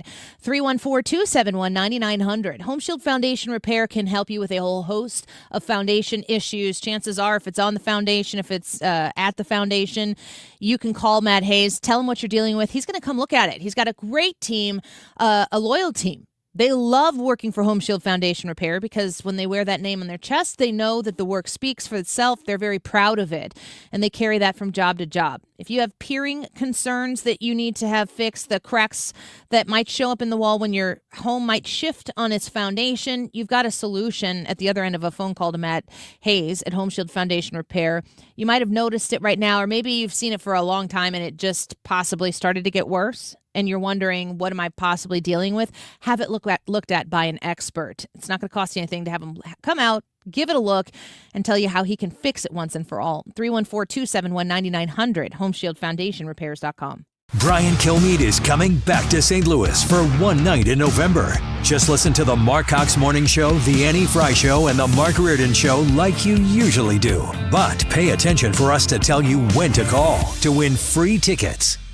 Do you owe $10,000 or more in credit card debt or personal loans? With credit card debt at all-time highs, Debt Relief Advocates is urgently notifying consumers of debt relief now being made available, designed to aid consumers with out-of-control credit card debt. Those who qualify and enroll for this relief program will only have to pay back a fraction of what they owe. This is not bankruptcy or a debt consolidation loan. This is a relief program that credit card companies would rather you not know about, as it ends your debt nightmare and saves you lots of money. Consumers owing at least $10,000 in credit card debt or personal loans can now take advantage of this debt relief as the cost of living skyrockets. Debt Relief Advocates has established a relief hotline for you to call to learn what debt reduction you may qualify for, so don't wait. For this free information, call the Relief Hotline at 800-390-1164. 800-390-1164. 800-390-1164. Many of you know that my inspiration for becoming an accident attorney was my brother Tim, who was rendered a quadriplegic at age 18. I didn't know what a personal injury lawyer was or what they did, but I soon did. Tim was treated terribly by the insurance company, and I became enraged. It was a constant delay and deny. I'm John Morgan of Morgan & Morgan. Tim later worked with me for 27 years. Last year, my hero died at age 65. You can see my eulogy for him by visiting mybrothertim.com. He was one hell of a man. Because of Tim, together we built the largest injury firm in the world, and our clients are treated the way I would want my family to be treated. At Morgan & Morgan, nobody is a nobody and everybody is a somebody. If you need our help, visit forthepeople.com on your phone or computer. See you soon, Tim. Morgan & Morgan, forthepeople.com. Injured? Dial pound law or visit forthepeople.com for an office near you. Hey, it's Mark Reardon. If you're nearing retirement or already retired, call my friends Thomas Helbig and Bob Kershaw with the Retirement Advisory Group. They'll show you how linking to the market is much safer than owning the market for your retirement savings. They're the official financial advisors of my show. Go to retirementkey.com. Senator Josh Hawley is going to be on the show just a little bit after 2. That's very, very close. Stick around. It's 1:52 right now. This time check is sponsored by Jerry Kelly Heating, Air Conditioning, Electrical, and Plumbing. It's time for a $98 AC tune-up. You're listening to The Annie Fry Show on 97.1 FM Talk, St. Louis Conservative.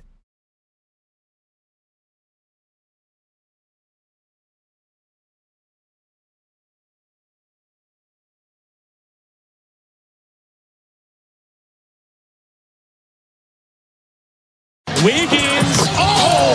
Wiggins! These are traits Americans find uniquely attractive. You like the way that I said that? Don't worry about it if you didn't. Okay, I won't. Voice is not on this list. Traits Americans find attractive. Traits Americans find uniquely attractive. Confidence. I hope this is the cool Americans. Go on. I don't really know who. It's 3,000 men and women were surveyed. Okay. And Americans' number one premium that they put on attractiveness as far as physical characteristics go, facial expressiveness. So not a particular type of face, but whether your face is emotive. It makes it easier to understand somebody. Absolutely, especially at first. Yeah. You want to know how you stand. A good communication tool. Yes, exactly. Sometimes, I mean, I know I talk for a living, but not on the air. I talk more with my face than I do my mouth. I believe that. Moving on. In second place for Americans, characteristics we find the most attractive, posture. I'm not doing very good right now. Is this related to what we were talking about in the first hour with people slouching all the time, looking Just at look screens? at these kids sitting on their phones, and then you see some adults doing the same thing too. But just the hunched over, you're just in your own cocoon. It's so off-putting to other people. Very true. So why would you attract people to you if you look like you want nothing to do with human people?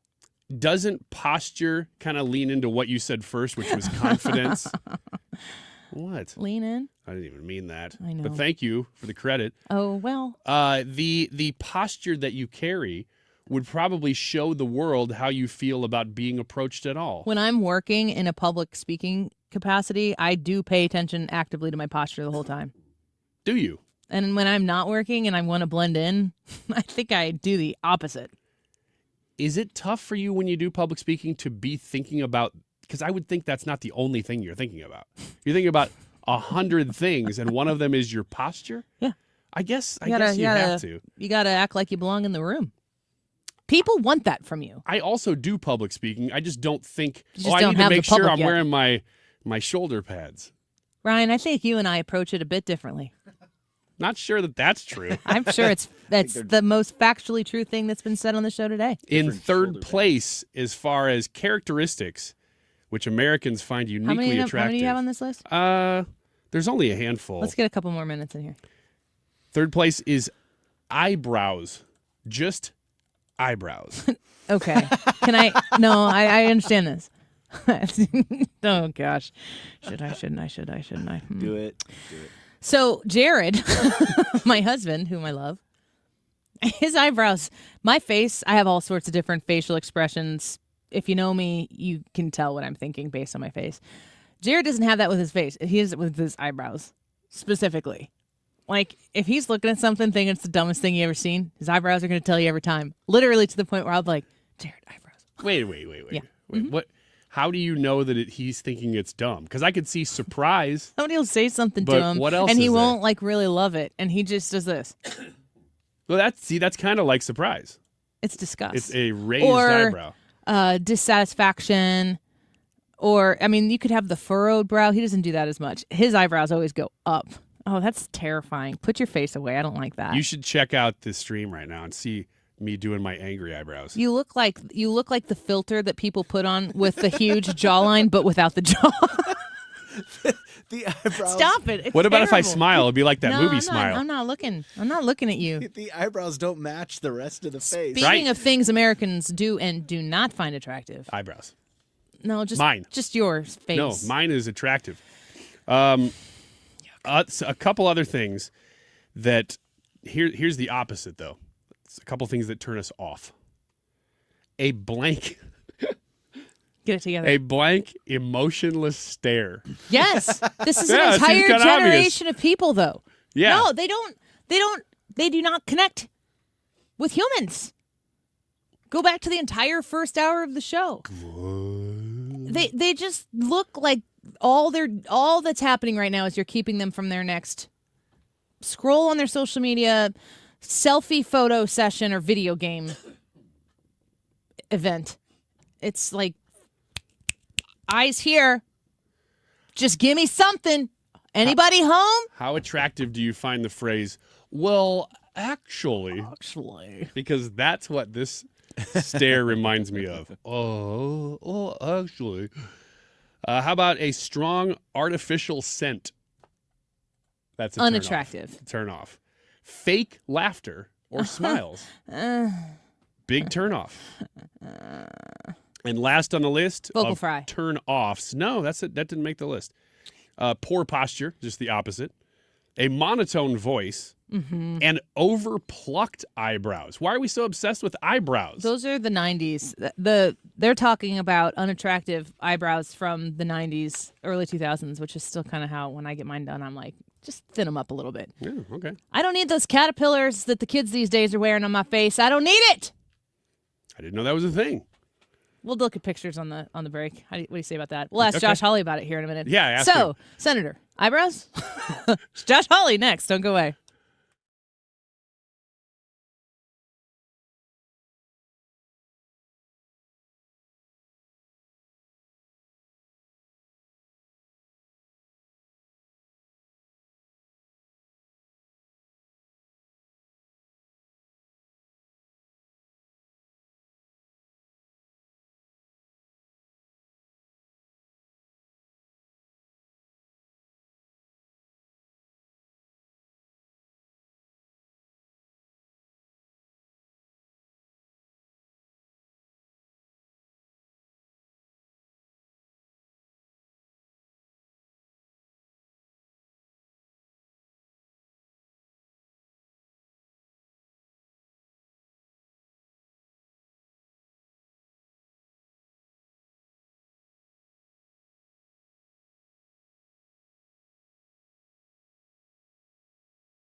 Brady, Fox News. As Operation Epic Fury continues, President Trump says Iran is begging to make a deal, not him. I'm the opposite of desperate. I don't care. I want to know. In fact, we have other targets we want to hit before we leave. We're hitting them on a daily basis. During a cabinet meeting today, the administration defending the operation is needed to remove longtime threats. Iran's foreign minister has denied negotiations. You can hear more from President Trump on Fox News Channel 2 hours from now. He'll be a guest on The 5. A rare ethics trial on Capitol Hill as a House panel hears allegations against Florida Congresswoman Sheila Sherfilis McCormick, accused of misusing millions in COVID relief funds and already charged with state and federal counts. The Florida Democrat says she will, quote, welcome the opportunity to set the record straight, but she wants the House trial postponed. That's because she must prep for her criminal trial later this year. Some Democrats criticize Democratic leaders for not speaking out against her. Fox's Chad Pergram, one Florida Republican congressman proposing an expulsion resolution. The Ethics Committee could recommend punishment ranging from censure to expulsion if it finds she violated House rules. Ousted Venezuelan leader Nicolas Maduro and his wife back in federal court in New York. U.S. District Judge Alvin Hellerstein made no binding rulings in this hearing beyond determining that a motion by Maduro's defense to dismiss charges he faces would be denied. The U.S. government is currently blocking Venezuela from paying Maduro's legal fees. Prosecutors said if Maduro wants to, he can cover his legal fees with his own money. Maduro indicated he doesn't have the funds to do that. The defense believes Maduro deserves lawyers beyond the level of public defenders because of the amount of discovery or evidence that will have to be reviewed. Fox's Gernal Scott. America is listening to Fox News. It's tax season, and at LifeLock, we know you're tired of numbers. But here's a big one you need to hear. Billions. That's the amount of money in refunds the IRS has flagged for possible identity fraud. Now here's another big number. 100 million. That's how many data points LifeLock monitors every second. If your identity is stolen, we'll fix it guaranteed. One last big number. Save up to 40% your first year with promo code NEWS. Visit LifeLock.com for the threats you can't control. Terms Terms apply. I move mountains for a living. Literally. That means I don't carry hand lotion, and when it comes to serious heartburn, I don't mess around with anything but Rolaids. Rolaids' dual-active formula has calcium carbonate and magnesium hydroxide that relieves heartburn fast. Yeah, you heard right. 2 actives for that powerful relief. And the best part? The roll fits right here in my pocket, so I can get back to moving mountains. Rolaid spells powerful relief. Read each label. Use as directed. Keep out of reach of children.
We're watching a watershed moment in a California courtroom. A jury finding Meta and YouTube liable after a now 20-year-old woman accused them of addicting her to their apps, causing her years of mental health issues, including body dysmorphia, anxiety, and suicidal thoughts. After more than 8 days of deliberations, the jury ordered the companies pay the woman $3 million in compensatory damages. Jurors are still figuring out what punitive damages are going to be. Legal experts see the verdict as a landmark decision that could set precedent for some 1,500 similar cases against social media giants. Hundreds more lawsuits are coming from schools and state attorneys general. CNN reporting on that case that was ruled on yesterday. Some liability there on Meta and Google in the addicted nature with which their platforms and their services pull kids in. And that's what the court found. Now, is this going to stick? Will there be an appeal process? Will there be more lawsuits to come? Likely. And the question is, what responsibility do parents have to protect their children from these types of punitive damages when it comes to using these platforms? And is there possibly some sort of involvement that our government should have in regulating these companies? Let's ask Senator Josh Hawley, who joins us right now, the United States Senator from Missouri, on an opening day in St. Louis. Senator, welcome to the show. Thank you so much. Great to be with you. So I just want to get your thoughts on, I know you've talked about these social media platforms and how they are affecting our youth. Talk to me, Senator, about what your reaction was to that case yesterday. Oh, what a tremendous verdict out of Los Angeles yesterday. And actually, there was one the day before out of New Mexico, also against Meta. So now you've got 2 different juries in 2 different states, 2 different cases, saying that these companies deliberately design their products to be addictive to kids. They are hurting our kids. They are destroying our kids' lives in many cases. I've talked with parents whose kids have used social media and AI chatbots on social media that have urged the kid to kill themselves. Ugh. And in a number of cases, the kid did it. And here's the thing. In almost all cases, the victims, the parents, can't sue. You've got kids who have pictures of them that have been that are sexually explicit that AI has generated or somebody else, an abuser, has put up online. These social media companies won't take them down. And again, most cases, the victims can't sue. So this is a big deal to have a jury say, yes, we are going to hold you accountable. And, Congress ought to do something here. I tell you what we could start by doing. We could start by giving parents and victims the right to get into court and have their day in court against these companies. I mean, that is just basic due process of law. And I think every parent and every victim deserves it. Senator Hawley speaking with us right now. Senator, I've got 4 kids. I have a 16-year-old son, a 13-year-old daughter, and the other ones are a little too young to be in this realm right now. But it is one of the hardest things that I have found in parenting. They send them to parochial schools. They're raised in a Christ-centered home. They have a good moral standard, and the kids that they're around, they all do too. But the social media aspect and these platforms where essentially the social life in middle school and high school, it lives on and exudes from these platforms, and there's danger around every corner. It is very, very difficult to parent against these platforms that know our kids better than we know our kids and better than these kids can know themselves due to the algorithms that are in place. Yeah, it's basically impossible, and I'm right there with you. My kids are much the same age. My oldest is 13 now, and then I have a younger boy who's 11, and then my little girl is 5. None of my kids are on social media. They don't have phones. They don't have devices. And even still, I live in fear of what they may be exposed to. And even still, my kids, both of my boys, 13 and 11, they know more about my phone than I do, despite the fact they don't have phones. I'm like, how do you guys know this stuff? And my point is, these platforms, you alluded to this, they are designed to get around parental controls. It is a total lie from these companies. And they say, oh, we get power to parents. No, they don't.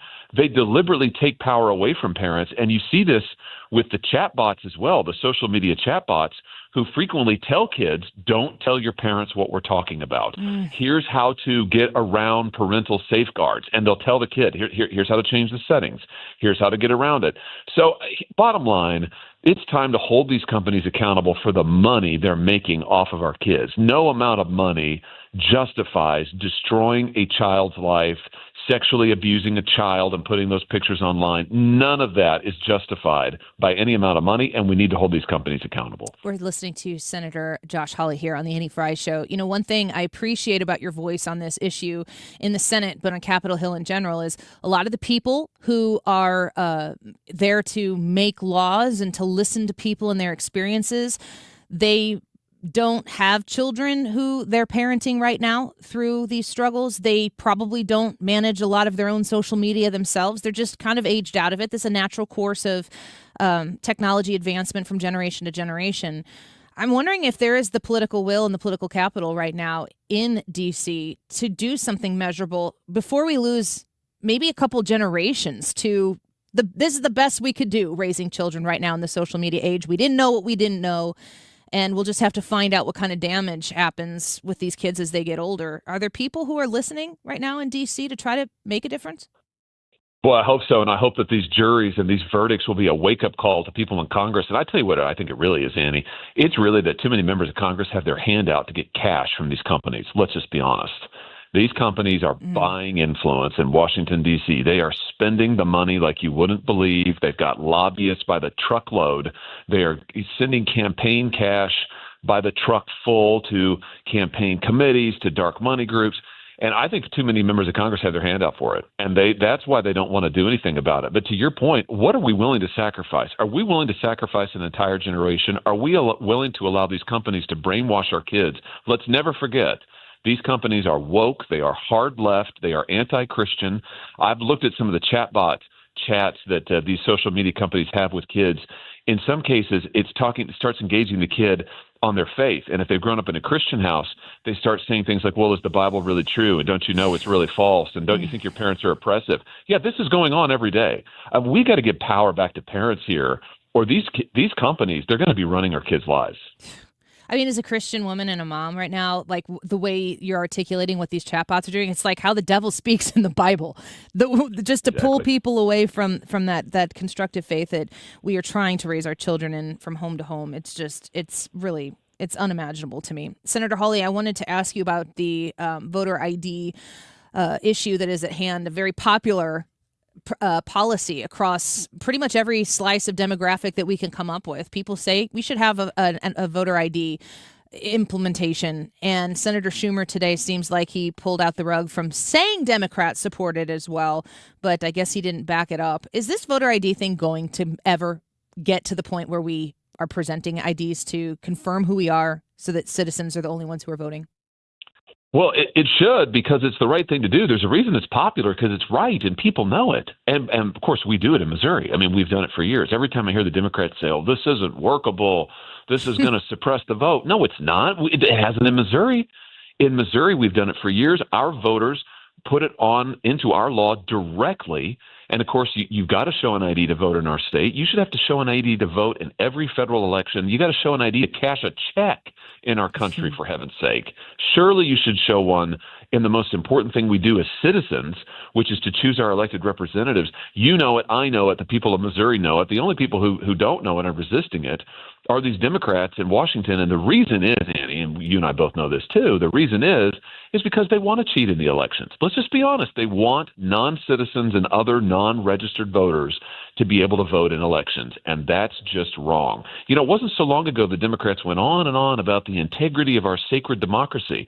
It's funny. I don't hear much talk about that anymore. All of a sudden, they're not so interested in safeguarding our democracy, but they should be. And the best way to do it, voter ID. I'm in favor of doing whatever it takes to get this passed in the United States Senate. Does that sound? I mean, that sounds like standing filibuster language to me. I think that a lot of people who don't, even bother to get in the weeds as to how these things are managed, when they do start to find out about what the filibuster has turned into right now, have a lot of disgust towards their elected officials who can just opt out, go on a recess, take a nice little vacation, and just say, oh, we're not going to support that, but not actually have to fight for or against something with their time, with their intellect, with their words. Will we see a standing filibuster here before the midterms? I hope so. I mean, I sure hope so, because you just articulated it. The way the filibuster's done now is a joke. I mean, people, go down to Cancun, put their feet up, drink a Diet Coke, and say, well, I'm just going to phone it in. My view is this. If you want to stop something on the floor of the Senate, and particularly if you want to stop something as vital as voter ID, you should have to go down to the floor of the Senate and hold that floor like Mr. Smith goes to Washington. I mean, go ahead. Go explain to the American people, hour upon hour, why you don't want there to be voter ID in our elections. And when you run out of time and you run out of breath, because eventually you will, then we should be able to vote on it. But this idea that they can just phone it in from anywhere, block the rest of us from voting, I think is insane. That is not how the filibuster has worked in the past. And I have to tell you, I have no great love for the filibuster, period. So I think we have got to find a way to get this passed. It is vital. We do it in Missouri, and 36 states have voter ID. There's a reason for that. It works. Senator Hawley, why hasn't it happened? Who's standing in the way? Well, I think you've got a lot of people who are institutionalists, Annie, who just fear that we haven't. Gosh, I mean, we haven't done it this way in a long time, and what would happen? We might actually have to legislate. I hear a lot of my colleagues say, well, if we went back to making people go hold the floor, there'd be amendment votes, and we'd have to actually be down on the floor. And I'm like, yeah, that's what we call legislating. That's what our job is. Yeah, that's the job. So if you don't want to legislate, then maybe go look for a different job. But I think that it's time. It is time to make the Senate work, and it is time to get this passed. Last question before we let you go. Very grateful for your time today, Senator Hawley. There was a cabinet meeting held today. President Trump allowed several cabinet members to speak and gave some points that made it seem like that 4 to 6 week schedule that they gave in the conflict in Iran, the war in Iran, was way ahead of a schedule. He confirmed that yet again today. I'm curious of your thoughts on the effort so far and what key markers you're looking to see here in the near future regarding this conflict. Well, I just think our military has done everything that the president has asked them to do and more. I mean, it has been an exceptional demonstration of military domination, and hats off to our men and women in uniform. And the president laid it out again today. I mean, we've destroyed their Navy. We've destroyed their missiles. We've destroyed their nuclear program. So from my point of view, and I think the president said this too, militarily, this conflict is won. I mean, what he wanted, what the president wanted as commander-in-chief when he launched this, they have accomplished. So my view is salute them, hats off to them. I hope we can draw this now to a close. And Iran can spin this however they want. The reality is they're destroyed. They're back in their box. Our military has done an incredible job. And, I think that we should all thank them for it, because it's been incredible. Senator Hawley, thank you so much for the time today. It's good to speak with you. Thank you for having me. Take care. Bye-bye. United States Senator from Missouri, Senator Josh Hawley, says, bring on the standing filibuster. Time for the senators to do their jobs. And I agree with the fine senator from Missouri. Let's break here. When we come back, Ryan will join us once again. That YouTube live chat poll, who gets the blame for the Department of Homeland Security government shutdown? Everything else is funded, but DHS isn't. And, when of all the times would you really want the Department of Homeland Security to be funded? Now might be a good time. Democrats don't seem to think that it's necessary. They think that there's a bigger fight out there, a more important fight. Maybe you agree with the Democrats. Maybe you think the Republicans aren't stepping up to the game. You can vote in the YouTube live chat poll by going to youtube.com/@AnnieFry, Frey. Live broadcast right there on the YouTube channel. The poll is in the live chat. You can also text us your thoughts at 314-241-9797. Back in a minute.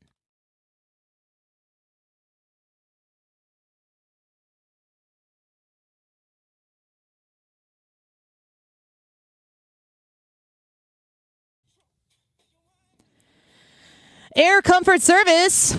Online at aircomfortservice.com. Do you have your AC on today? I'm a little quick here. Check on the old temperature. Feels like 94. You got to have your air conditioner on. Come on, guys.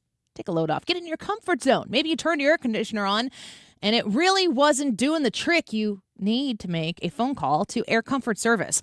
24/7 emergency service at the other end of 314-513-0091. That's 314-513-0091. Air Comfort Service provides top-notch, happy to help 24/7 service. And when you reach out to them to come take a look at whatever you're dealing with, maybe the furnace isn't working. Maybe, I don't know. It's going to probably get cold again soon, right? Or the AC is not kicking in the way it's supposed to be. You're going to want to make sure that you have somebody who knows what they're doing the first time come out and give it a look so you can get it fixed right the first time. Call Air Comfort Service at 314-513-0091, aircomfortservice.com. We know exactly what you're not thinking about right now. Wiper blades. But now that you are, take a moment to think about how Rain-X is the #1 brand of wiper blades in America. Why? Because Rain-X thinks about wiper blades all the time. We obsess, so you don't have to. Simply install our blades and then think about literally anything else. So choose Rain-X, America's #1 wiper blades, and then go back to not thinking about wiper blades. Rain-X. Outsmart the elements.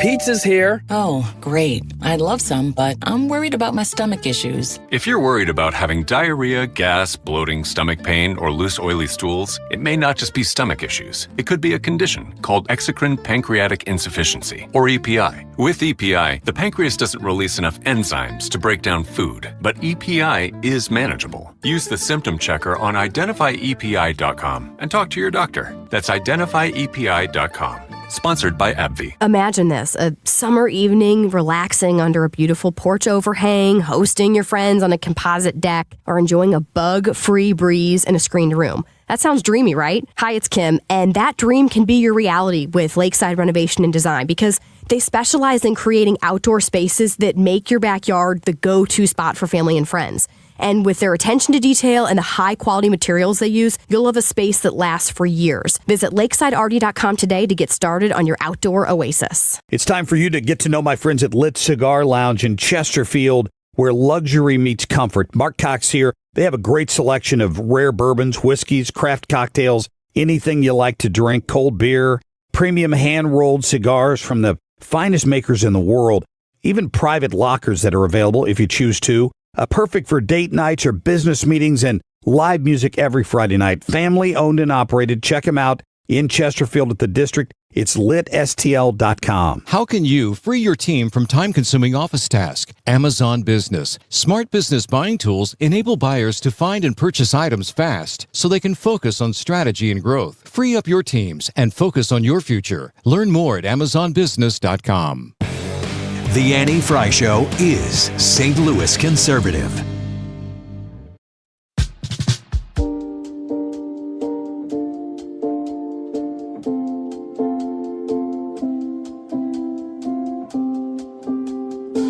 I heard you call.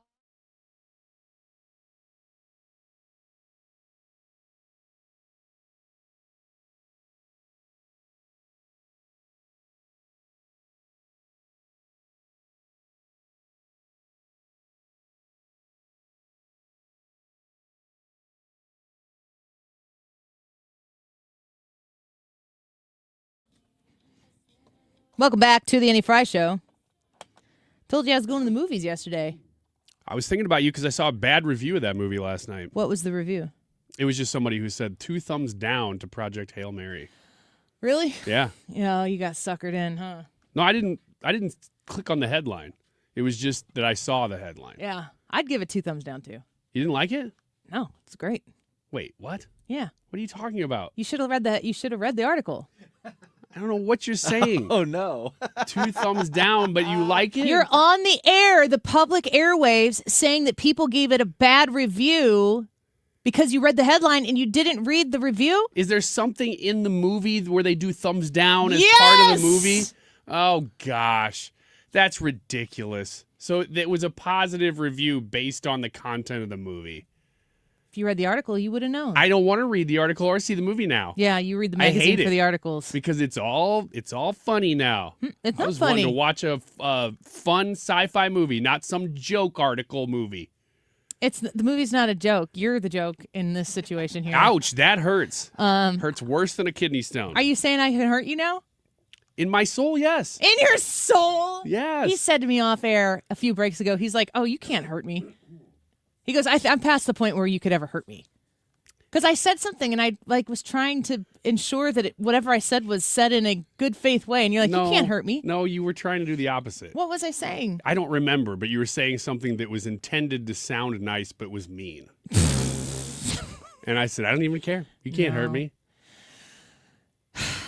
Which you kind of can, but I don't want to admit that. Really?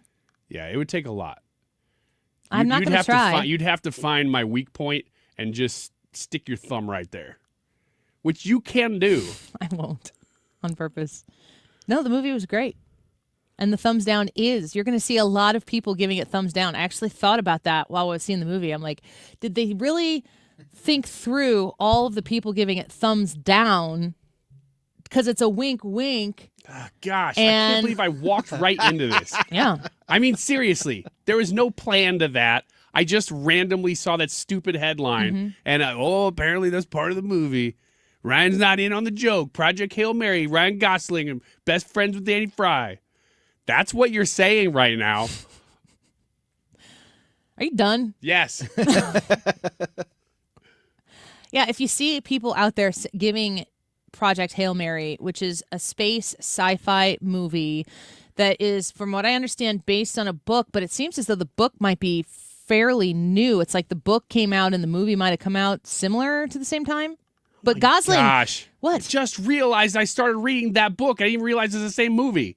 You've read the book? No, I haven't read the whole book, but I started That's it. obvious. Ryan. I know. Gosh, I started Embarrassing. reading it like a year ago, and I stopped. Everybody said it's great, and I never picked it back up. Why? Difficult words? Yeah, I don't like, you know how I am with words and bigness. I don't think I do. No, I was reading it on a plane, and I ran out of time, and I just never picked it back up. How far did you get? First couple chapters, maybe. Here's Interesting the thing. premise. I don't feel like I can. I can't come on my radio. I can do whatever I want at least once. We'll see. And start reviewing movies because I don't see movies. So if I go to the movie theater, which we did last night, my husband and I went to the movie theater last night just by ourselves. It was really quite something because we don't do things like that very often. And if I watch a movie, the simple fact that we were sitting in a movie theater for 3 hours total because we got there a bit early, sitting there for 3 hours and weren't, making dinner, doing laundry, helping with homework. It's the best movie I've ever seen in my life in that regard. I understand. But I actually found it to be a really, really enjoyable movie. If you're a sci-fi person, I saw Ryan Gosling say that this is Interstellar meets E.T., whatever that means to you. Did you see Interstellar? Mm-hmm. I saw Interstellar, but I didn't watch the whole thing. I found it to be too stressful, I think. I liked it conceptually more than I liked the actual movie. Yeah. Ryan Gosling is really good in it. He's very Ryan Gosling in it. But a lot of the acting that takes place in the movie is between he's on a spaceship by himself. Yeah. With an alien, but I'm pretty sure the alien's just CGI. Ooh, spoiler. I didn't know there was an alien. That's how far I got in the book. Thumbs down. Yeah. Yeah, I mean, I don't know. I think it's a really interesting movie. It was beautiful. There's a lot of space to it, so if you like the space thing, I think the storyline is good. I think if I went back and watched it again and paid attention to a lot of the science part of it, I'd probably understand it more. It wasn't super basic and low-hanging fruit, which I think would make some people like it a lot and other people over their head. I'm kind of interested in it now. I do know that the people that I know who've read Project Hail Mary say it was Are you one of them? fantastic. No, but that's the reason I started, is because I don't even have time to read that much fiction. Yeah. But when somebody suggests a book that highly, I'm like, oh, okay, I'll give it a chance. I think you should see the movie and tell me. I know you're a sci-fi guy. Yeah, I so love it. I feel like you should watch it and you would have something to compare it to. I said to my husband and I were talking last night, we want to start spending more time together, just the two of us. We feel like we need to do that. The kids need to be apart from us, and we need to spend more time together. Now that Charlie can drive, it just makes things a little more practical for us. And so we want to try to start doing that. So we were talking about going to the movies, and going on a Tuesday, Wednesday is perfect because there aren't other people in the theater, because I don't really want to go see movies with other people. I don't either. I'm always mad when there are other people doing anything I want to do. Yeah. You're like, why are you here? Why is there a line to get on this ride? Yeah. So we're trying. There's a Spider-Man coming out. Ethan was talking yesterday, talking the Spider-Man up really big. We got to see a trailer for that. I think I would see that. Is it Hoopers? Is that the Pixar movie that's out right now? No idea. I didn't know there was this movie out at all, but it's showing at the theater. And then I think I saw a Daily Wire post about how it's like good classic old school Pixar. And coming from Daily Wire, that's like something. Mm-hmm. Huh. I'm gonna have to. I shared that to myself somewhere. I'm gonna have to go check it out. I have a premise, and we might wrap the show up with this. I think we're going to talk about it a little bit more tomorrow. I've had this article open on my computer here for at least a week. Disney has a new CEO. Bob Iger has retired. Josh D'Amaro has taken over, and I was struck by his statement, his like initial letter when he became the CEO. Not as much about what it included, but what it didn't include. I feel as though 2026 is the year of the Patriot. I feel like 2026 is the obvious year where we are going to see a lot of American patriotism flexed because it's the 250th, so it kind of naturally fits in an apolitical way. Normally, patriotism is appropriated by one political party or the other, or assumed, and I don't think that that's accurate. I know some people who are on the right who I think could use a lot of help in the patriotic department, and I know people on the left who are as patriotic as it gets. So I don't think that either political party owns patriotism. But the 250th birthday of our country, I think, is an opportunity for us to have American pride. We've won championships, the hockey teams, I should say, among other things. Watching the World Baseball Classic and seeing the United States get to the championship game, there was another opportunity for all these baseball players to be talking about, it just means so much to wear USA across my chest. And hearing that over and over and over again, that really actually matters. If patriotism became trendy and popular once again, I think there's a whole host of what we've been trying to get away with that starts to happen naturally and rapidly as far as entertainment, culture, that type of stuff goes. And I want to allow myself the opportunity to be excited about it. Instead of trying to always, I haven't been like this for a while, but we've all been there, trying to sniff out the woke everywhere you go. That's exhausting. And I'm trying to kind of sniff out the patriotism right now. And when you look for it, you can find it. And I want to be able to champion that. So let's take a quick break. Annie, are you okay? When we come back, Trish will be in studio with us for that, so don't go away. The YouTube poll, who gets the blame for the Department of Homeland Security government shutdown? Republicans, Democrats, both parties, or President Trump? YouTube.com/@AnnieFry. Go vote in the YouTube live chat poll. You can text us as well, 314-241-9797.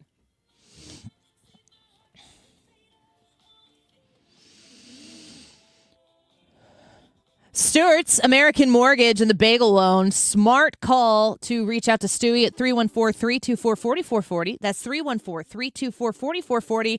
Stewie is ready to hook you up with the Bagel Loan. Now, a Bagel Loan is a smart move when it comes to your mortgage because it is going to be closing cost free. You don't have to pay for closing costs at the end of the process of securing that new mortgage to you for your new home that you're purchasing, or maybe it is for a refinance on your home, a cash out refinance on your home even. The Bagel Loan at 314-324-4440 or Google the Bagel Loan to find out more is the way to secure that new mortgage with the best rate that is out there for you. In less than 2 weeks, you can close with no dollars in closing costs charged to you. Thousands of dollars could potentially stay in your pocket when you are using the Bagel Loan, and you can't get the Bagel Loan anywhere else. You got to go to Stewie at Stewart's American Mortgage. Call 314-324-4440. Google the Bagel Loan, NMLS number 226715.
You ready to win some tickets to see Brian Kilmeade? Now is the time to call 314-241-9797. This show is at the Factory on November 21st. We are all looking forward to it. Brian Kilmeade is going to be in town, and caller number 9 is going to take a pair of tickets to the show on November 21st. These tickets are provided by the Factory. It is, again, 314-241-9797. If you want to try to call and win those tickets right now, be the 9th caller. It is 2:36. This time check is sponsored by Jerry Kelly Heating, Air Conditioning, Electrical, and Plumbing.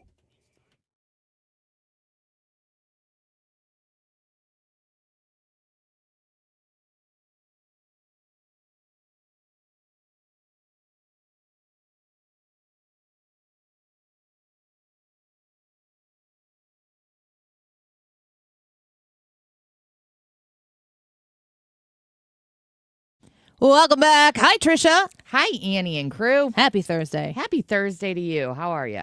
You know what Thursday means in St. Louis. Annie, are you okay? That's what the city waits for. Woo, here we are. All right. I don't have headphones in, so I'm just going to go. Okay. So I'm just going to go. Yeah, you're good. Unplugged electric toothbrush explodes. Oh, no. Unplugged? Yeah. A 33-year-old woman from Manchester said she's lucky to be alive after her unplugged electric toothbrush exploded and burst into flames. On a plane? Nope, just at her house. She said she had no issues with the Oral-B brush for 8 months prior, but it spontaneously combusted while she was asleep. So she wasn't using it? No, thankfully not. It was in another room. The explosion caused the toothbrush to set fire, and thankfully, like, the steel frame on her bathroom mirror prevented the flames from spreading. She said she reached out to the company. They offered her $46 or a new toothbrush. That's nice of them. Despite the $267 cost to fix the damage. Annie, are you okay with electric toothbrushes? Yeah, I think I use that toothbrush. Do you? Watch out. An Oral-B electric toothbrush? Yeah. I only throw that at my enemies. Just hope. Yeah. Pull the top and throw it. Cover my ears. So that's why you threw your toothbrush at me. That's why I got you that. He keeps throwing toothbrushes. Yeah. Yeah, I'm a big fan of that. Can you read it again? What is it? All it says is an Oral-B brush. I don't know what model. But electric? Yep. I don't get electric toothbrushes, to answer that question. Well, you don't brush your teeth. Not your thing. I don't get them. I don't get toothbrushes in general. I don't understand why people need them. Go see my friend Dr. Ty Parker at Fountain. Yeah, I use an Oral-B He's like, electric oh gosh, toothbrush. here comes Ryan Oh, again. great. Here we go. I use one of the nice ones. I see that there are some that are maybe more accessible and cheaper. I think mine was, it said $46. I was thinking mine was $60 or $75. Yeah. Well, I guess that's what happens when you cheap out. No, really, really, really. I really brush my teeth. What's the point of an electric toothbrush over a regular toothbrush? It does a better job. Much better. Both of you. Mm-hmm. Different I've toothbrush. never understood it. Yeah. Because I feel like I can do the same thing by just moving my wrist in slightly different positions. We'll have Ty Parker on to tell us if you're accurate. We should Go right ahead. The next time. Go right ahead. You do that. You're overly confident in your dental hygiene. You know why? Because I just went and saw him on Tuesday. Yeah, he told me. No, he did not. Prove it. I had to go to a dentist appointment in the midst of my kidney stones, and I did it anyway. Mm-hmm. And he said, you know what he said to me? Mm-hmm. I do. Those are some nice pearlies. Mm-hmm. That's what he said. That's what he said to you. Yeah. Pearlies. Isn't he your friend? Yeah, he did say that because he's just my being friend. nice. McDonald's pilots. He didn't talk to me, Ryan. Relax. He's looking at me like, are you serious? Did you really talk to Ty? He's like, What is low-key going on? texting I him talk to over all here. your doctors after you see How'd you them. talk to Annie? She talks to my wife. I'm really tired of talking to your urologist, though. That's just awkward. That's awkward for everybody, I got to tell you. I wish you'd stop that. McDonald's pilots humanoid robots to greet customers. A McDonald's in Shanghai has robots rolling around greeting customers and more humanoid versions behind the counter. According to Digital Trends, the restaurant is testing the humanoid robots in roles that are usually held by humans, while other robots are mostly just entertaining customers. Are these robots, maybe you're about to say this, but people talk about robots. There's a difference between, when I hear robot, I think of like a 3CPO or R2D2, whichever one looks like a human. That's what I think of when I think of that. robot. I think is the humanoid robot. Walking up to you, asking, what is love? Yeah. Do you want a Big Mac? Yeah. That's But what they're doing here. That is it? Yes. Because there's a difference between that and a computer that kind of serves as a, it's robotic to see how they fill sodas at McDonald's because you can fill in an order, you push a button, and then a cup drops. It's exactly like Pee Wee Herman's kitchen. The cup drops, and it goes down a little aisle, and then it fills, and then it moves to the end, and then you pick it up and move it. But now you're saying that a humanoid robot is going to pick the cup up and serve it. Yep, that's what's happening in Shanghai. Annie, are you okay with robot workers? I actually am. I would more prefer they not resemble humans in appendage, and if there's a facial expression, I would rather that not be the case. Either look completely gray or look super hot. No in between. You want them to look like they're either a robot or you want them to look like a super hot human. That's what you're saying. Are we talking about French fries? I think we are. I really want to eat at that restaurant because I've always wanted to say I got shanghaied, but I don't know what it means. Nor how I accomplish that. I'm going to Google that with Urban Dictionary. Yeah, I think I might. See what you come up. What are we doing? What are we doing? What's going on? What are we doing here? United Airlines introduces relaxed row seating option to make long-haul trips more comfortable. Mm-hmm. The Chicago-based airline's new premium seating option, the relaxed row, will be featured on United's new fleet of long-haul planes. Long-haul planes. Long-haul planes. So this is not your 2-hour flight. I do not believe so. The dedicated rows of 3 seats will be located in economy class and can transform into a couch or a bed that customers will have all to themselves. It will include up to 12 sections per plane. Say it's ideal for families with small children who also value United economy. Annie, are you okay with long plane rides? Let me think about that. Let me give you a thoughtful response here. And Go ahead. Take my time. Feel free. It's your show. It's not as if I had anything to add to this. An actual acknowledgement. Thank you. I saw this picture and I thought, well, that looks really nice. But I was the longest flight I've had is Phoenix to Hawaii. What was that? 5 hours? That's not that long. 6 hours, 7 hours. I don't know. I've never done any Japan stuff like you. Yeah, you got to grow a pair. No. Don't do that. No, the Olympics said that that's not allowed today. I think that it would be helpful, but what I really would think it would be great for is kids. So if you had I would see reserving seats near that and using that area to cycle through young kiddos, to give them a place to play, to lay down, to spread out, and to be comfortable when they sleep. I don't know that as an adult I could that 3 seats would be enough for me to feel like, I here thought I the same go. thing. Yeah, when I saw it, I'm like, oh, I'm glad you're doing something. I like the creativity of it. Or putting your back up against the wall of the airport and putting your feet up maybe would be nice. But But I don't know that I'd stick out probably Not into if the you were row. You're 5'6". I don't think you understand how long my legs Your are. legs ain't making it past the second long, seat. beautiful legs. I have Not like past the rocket second legs. seat. But Wouldn't that be something? but You'd be obsessed you with them. flip up that bottom row thing, Uh-huh. and it just doesn't seem like it would give you that much extra space or comfort. I like it, but When we went to Hawaii and we were flying from Phoenix to Oahu, it would have been nice to have one row like that where a couple kids could have existed, lounged, and yeah. not been around other people or whatever. I'd probably get the seats in front of it, definitely in front of it, maybe in back of it. So if they're moving around and kicking it, it's us. But I just thought, as an adult, I don't know if that's really. The part of that I would like is making sure no one was sitting by me. it all depends on the price, right? Nobody wants to get shanghaied. Do you know what they're saying? I did. I looked it up. Is it sexual? No. Good. Hotel buffet crashers caught on camera loading up plates, walking out without paying. Viral videos are making the round showing buffet crashers strolling into hotel dining rooms, piling their plates with food, and not paying. Sounds like a good movie. The buffet configurations can make it difficult for hotels to monitor who belongs in the breakfast area. Many travelers online expressed Need to have dismay magic bands about the thieves. Tap in at the beginning of the. While some hotel employees unofficially confirm the scam is definitely a trend. Annie, are you okay with buffets? No. A wedding buffet, sometimes they'll have people there who are serving you the food. I just don't like repetitive touching of things that also then translate to eating.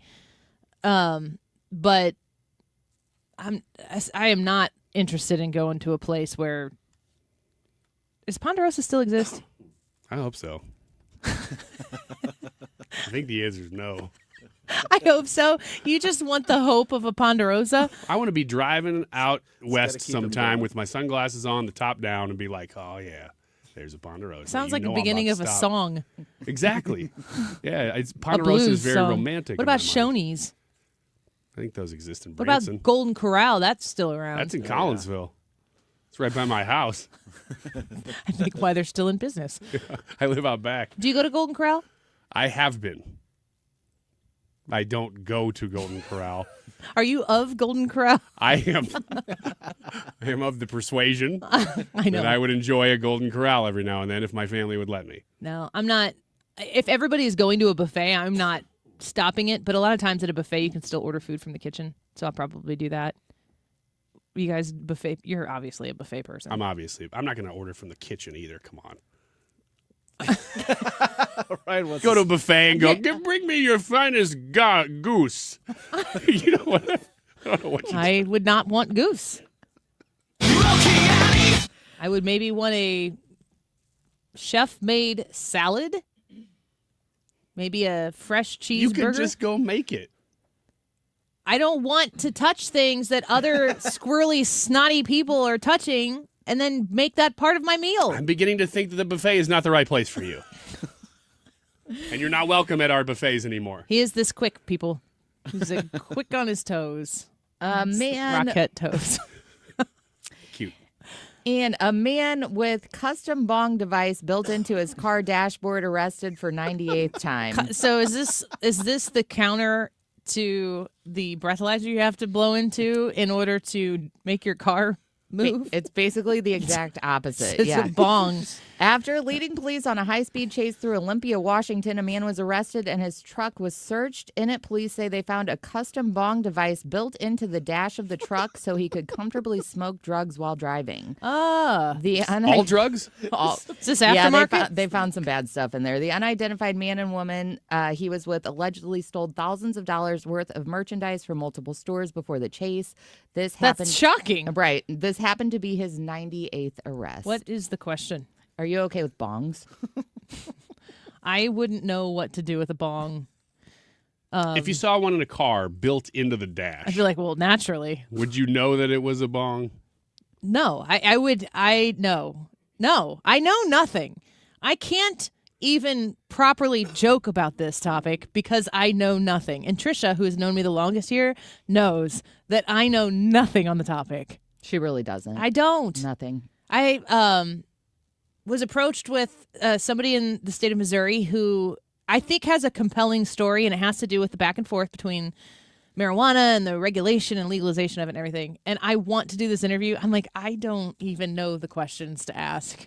So I forwarded them along to somebody who I think will probably have them on the station. We'll see.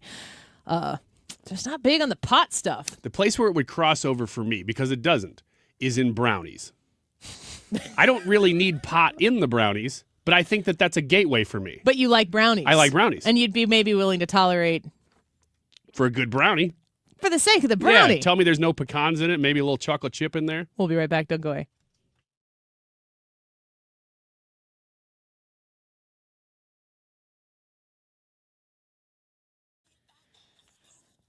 The Retirement Advisory Group, you find them online at retirementkey.com. Such great people at the Retirement Advisory Group. Thomas Helbig, Bob Kershaw, Tammy Kershaw, longtime members of the 97.1 family. I'm so excited to be a partner with them here on the Annie Fry Show because I am excited to be able to take you and connect you with good people that can help you plan your retirement. You're looking at it right now. You're staring at it, staring back at you, and you're not ready to take the leap because you're just not confident enough. And you want that worry-free retirement. Well, make that phone call. 314-993-9494. 314-993-9494. The Retirement Advisory Group will sit down and have a no cost to you, no obligation after the fact, review of your retirement meeting with you so that you can decide if you want to take the next step. You want to ensure that it is the right time to make the move, that the retirement of your dreams is at hand, and you've got the right people to do it at the Retirement Advisory Group. Everything you need to know online at retirementkey.com. Jimmy Fallon in the house, and I cannot wait to see you finally, April 11th. Although we're not calling it a redo because we never did the thing in the first place. You can't have a sequel if you don't have an original. Get your tickets at 971talk.com/events. Achoo! Ah, the sounds of spring. We can't clean the air outside, but we can clean the air inside your home. Purify the air inside your home with an air scrubber. Through the end of March, get a free air scrubber with a full HVAC system and carrier Cool Cash rebates up to $2,600. The air scrubber removes air pollen, VOCs, surface contaminants, pet dander, odors, and more. Visit aircomfortservice.com/specials to claim your free air scrubber. That's aircomfortservice.com/specials. Rhino Shield is far superior to even the best traditional exterior house paint. Rhino Shield is 8 to 10 times thicker than paint and comes with a 25-year transferable warranty. Rhino Shield is the only ceramic coating company that has been chosen by Disney, This Old House, and 3 times on HGTV's Curb Appeal, where every episode is concentrated on unpainted brick, bonds and seals to stucco, wood, hardy, block, color lock, masonite, and more. No better product for those steel aluminum-sided homes that have become, chalky and tired looking. We coat sloped and flat roofs to extend their lives too. After 15 years, we've got a great reputation and a superior product. As long as it's affordable, why wouldn't you do it? Before you make the costly mistake of painting with traditional paint, you'd be best served to call Rhino Shield today. We are the experts and our evaluations are free. 877-25-RHINO or 877-25rhino.com. Tell them, ladies. No paint, don't Rhino. Go Rhino Shield. Never paint your house again. Rhino Shield. Bringing a data center online takes more than equipment. It takes precision. Graybar helps customers predict, stage, schedule, deliver, and verify every step of the build with critical products that are available now. From networking and wireless to critical power and testing tools, our teams help you reduce downtime risk and keep projects on track. Speed, scale, ready now. Yep, Graybar does that. This is the Annie Fry Show on 97.1 FM Talk, St. Louis Conservative. How fickle my heart and how woozy my eyes. I struggle to find. Welcome back to the Annie Fry Show. Trisha wanted to stick around. She just goes, do we have treats? I heard there were treats. And we do. The YouTube poll for today, who gets the blame for the DHS government shutdown? We'll give you those results in about 3 minutes. Brad, what do you have? Well, you said the other day that you wish somebody would make a dessert that was like a toasted ravioli that is also a pastry but is stuffed with gooey butter cake. No, I just said the most St. Louis thing I could think of would be a gooey butter cake inside a fried pastry that looked like a toasted ravioli. I just want to make sure people don't think that there's going to be veal involved in this. Oh, no. But veal? And T-Revs? You never had veal? No, I've never. That sounds great. One of my friends. It, in fact, is. Have you ever had it with gooey butter cake? This sounds amazing. One of my friends who has a restaurant heard you, and he's like, I can do that. So he made some. So what is it? It's a gooey butter cake T-Rev? Yeah. So that one is fried. Dude. He said he made them fried, and he also has them baked. He said, "What? It just depends on the Lantern in Lebanon. Is that right? In Lebanon, Illinois. Oh my gosh, they look like T-Revs, and he got. Is this jelly? It's like that is marinara. strawberry. Oh my gosh, it smells like fried dough. Whoa. I am so glad I stuck around for this. What is it? Strawberry jam. So that's homemade jam. Too. Look at this. This is a pastry T-Rev, and I'm just gonna eat some here. You open that one up and eat that too. What if these become a thing? They should be. Because we were talking about ballpark food and the different things people do. I don't want to speak for him, but he did say that if you loved these, he might introduce them to the menu and call them Annie's dessert toasted raviolis. So really good. Ooh, I like that idea, except for the Annie part. Call them Annie's, but then on the menus, just scratch it out with an X and put Ryan's. Ryan's. That's fine too. I just don't want you acknowledged. This is really good. I am eating. I know you are, and I'm looking at it, and I'm going, shoot, I think I can eat those. I'm like on a strict diet right now with the kidney stone. Oh, you better give those back to me. What is Ryan. inside of this? So it's gooey butter cake stuffing. He didn't tell me exactly what that is, but it's very gooey. Okay. Talk. Everybody's eating. Right. You're not, so you talk. I know. I feel left out. So pump the lantern. So the Lantern is a restaurant. It's BLE, so it's breakfast, lunch, and an occasional evening. Oh, no. It's in downtown Lebanon on the cobblestone street there. If you go down there on any weekday except for Monday, they'll be open. He's also open on Saturday. I think they close around 2, but it is a great spot to get breakfast. These could fix the government shutdown. And apparently he makes great desserts as well. So I got to try one of the other ones. How would these fix the government shutdown real quick? I don't know. Create a diversion? It's like, listen, try this. If you want more, get this figured out. Who is responsible for the government shutdown? We have 77% of y'all said Democrats. 15% give it to both parties. 6% say Republicans. And we love the 2% who think it's Donald Trump's fault. Thanks for listening to the show. We're grateful for you. Keep it right here, The Mark Reardon Show on 97.1 FM Talk. Next. What do you want from me? I'm not America's sweetheart. So beat the drum with me. I'm not America's Time now for sweetheart. today's Spotlight on Money. Sponsored by Wesley Financial. Think before you post a picture of your vacation, especially if you're away from home. You don't know who's watching. Most of the time we think when we post online we're on vacation, it's our friends looking, but there are some nefarious folks that are following you. Travel vlogger Mark Walters says that status update about your 2-week vacation is an invitation to scammers and burglars. Your house is not going to be occupied by yourself. I'm Rob Hart. Wesley Financial Group is not a law firm, and Chuck McDowell definitely not an attorney. This is Chuck. If someone talked you into buying something really silly and you want to get out of that silly little thing, my advice, get the facts. Call me and I'll send you our timeshare exit kit absolutely free. Inside, you'll learn how timeshare works and all your options for cancellation. Call Wesley now for your free timeshare exit information kit. 800-384-9393. That's 800-384-9393. I'm John Morgan of Morgan & Morgan. Our firm handles hundreds of crash cases